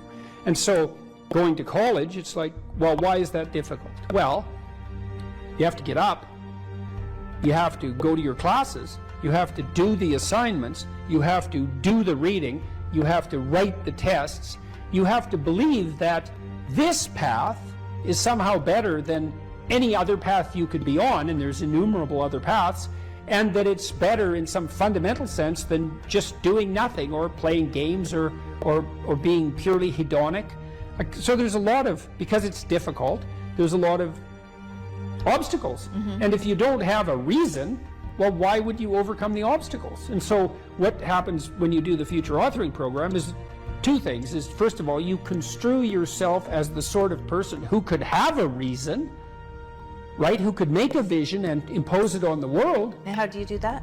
Well, and then second, you actually develop a vision. Okay, so the first thing the program asks you to do, and it's got a biblical element to it in some fundamental sense, although that wasn't so explicit when we first developed it, but I came to realize that later. There's a statement in the Gospels. Christ says to his followers, ask and you'll receive. Knock and the door will open. Seek and you'll find. And you listen to that and you think, no way, man, it can't be that easy. Well, it's that easy. Because let's think about what wanting means. You want something. You want to find, so you'll seek. How hard are you going to seek? You know, maybe you're after the Holy Grail, right? Or you're after the gold in the dragon's lair, or the jewel in the toad's head. You're after something that's guarded by some monstrous figure. You're going to seek. How committed to that are you? And there's a total commitment in that in a fundamental way. It's like you should be humble enough to be open to learning, to radical transformation, to the probability that you're really wrong if you're not finding what you're seeking, and the willingness to sacrifice virtually everything of lesser value for that goal. Otherwise, you do not want it. You did not ask. You are not seeking. You did not knock on the door. Well, this is the development of a vision. Now, you can construe consciousness as the implementer of the vision in the broadest sense. So what we really confront as human beings isn't a deterministic world that runs like clockwork, that the past pushes forward in an algorithmic or deterministic manner. That isn't how the world works. The way the world works is that we confront a horizon of possibility that's not predictable. It's somewhat predictable the way a musical piece is predictable. So it's rule governed, but it's not predictable in a deterministic way. And it's full of possibility and potential. That's actually its nature. It's potential in its nature. And to maximize the quality of our interaction with that potential, we have to impose a vision on it and then pursue the vision. And so when you do the future authoring program, well, that's what you're trying to do, is develop a vision. So here's the first exercise. It's like, okay, here's the deal, all right? You get to have what you need and what you want. Maybe even better, you get to have what you need and want if you were treating yourself properly. So imagine, first of all, that you were treating yourself properly because you actually cared for yourself. Okay, and say you don't. Yeah, well, you don't. How do you help somebody? Well, you at least ask them to open the door to the possibility that maybe they could. So just imagine that you did. Not that you are, that you could, but that you tried. Think, okay, I'm a valuable person, maybe. And if I was treating myself like I had intrinsic value, like if you were treating yourself like you were someone you loved, so you could imagine doing this for someone you actually cared about. Because most people care about someone that isn't them. So do you identify someone you care about? Well, you can, yes, you can say, because it does tell you. It's like, well, if you're not so good at caring for yourself, imagine someone you love and then pretend that you're bringing that attitude to bear on you with all your faults and inadequacies. I'm not being casual about this. It's hard for people to do this, right? Because we know our own flaws so deeply. It's hard for us to take care of ourselves. But imagine that you should take care of yourself and that you could and that you did. Just imagine that. So that's opening up at least the door, right? Yeah. And then you say, well, 5 years down the road, you get to have what you want and need. What is it? And so this is a deep question. So, because the question is this: your life is going to be difficult, and it's going to be marked by suffering and tragedy in all sorts of different ways. Disappointment and obstacle and betrayal and the whole panoply of human catastrophe. That's absolutely 100% definitely coming your way. Okay, so given that, and given that you want to live a life free of resentment and bitterness and premature aging and excess suffering, and that you don't want to be a burden to everyone around you, what would you have to make carrying that weight worthwhile? That's a hard question, you know. It's like, what justifies your suffering? That isn't how am I going to be happy. It's what justifies your suffering. Well, ask yourself. You get to have what you want. If you're taking care of yourself, what would it be? Okay, and so you write for 15 minutes about what your life might be like 5 years down the road if you got to have what you needed and wanted. And then we concretize it. You know, I had lots of clients and students who said, well, I don't know what to do with my life. What should I do with my life? And the first answer to that question is, that's not a very good question. Because it's like, what, do you want a one-line answer to what you should do with your life? Like, life is everything, and you want a one-line answer to everything. No. Bad question. You can imagine a desirable future, but it helps to particularize it. So one of the things you might ask is, where do people find meaning? And the answer is, Well, in multiple places. Here's some places people typically find meaning. So if clients came to me and they were depressed, first of all, I'd try to find out, are you depressed? Or do you just have a terrible life, or some combination of those two? And you might ask, what's the difference? And that's a really good question. If you're depressed, you have a good life, but you're suffering. So what would it mean that you have a good life? Well, it means somewhat different things to different people, but you can kind of triangulate on it. Probably you have an intimate relationship, or at least you have the prospects of one. So at least you want one, and you believe that maybe you could have one if you don't have one, and probably if you have a good life, you have one. You have some friends. They're real friends, right? You have some family members, children perhaps, if not children, parents and siblings, or perhaps both, grandchildren. You're nested inside a family, and your relationships with your family are desirable. You have a job or a career, and so if it's a job, well, then it's hard, and maybe you wouldn't have picked it as a vocation, but at least maybe you have good relationships with your coworkers, and you're doing something difficult, but that's actually socially productive and useful and generates an income. So that's not nothing. You're educated to the level of your intellectual capability, or you have plans to do so. You're taking care of yourself mentally and physically, and you have a strategy for dealing with the realm of signal temptation, drug and alcohol abuse and sexual misbehavior and that sort of thing. And then we've added one more recently, at least conceptually, that you've adopted a certain degree of civic responsibility, right? You're participating in the broader community in some manner. And if you're doing none of those, my life is meaningless. Are you doing any of these? No. Well, that's why it's meaningless. Those are the domains of meaning. And so, if you're miserable and you have none of those things, the first thing to do, if you're a cognitive behavioral therapist with someone, is to say, well, how about we work on like one of these things to begin with? You know, you need some friends. You need to get out in the dating market. You need a job or a better job. You need an educational plan. Like, you don't have a life, so of course you're miserable, because without sustaining meaning, life is just tragedy. And so your lot is misery. And so anyways, we ask people to go through these 8 different domains and say, okay, you can have what you want, but you have to aim at it. Sin means to miss the mark, by the way. It means to miss the target. That's what takes you away from God, is to miss the target. What target? Yeah, right. What target? Right.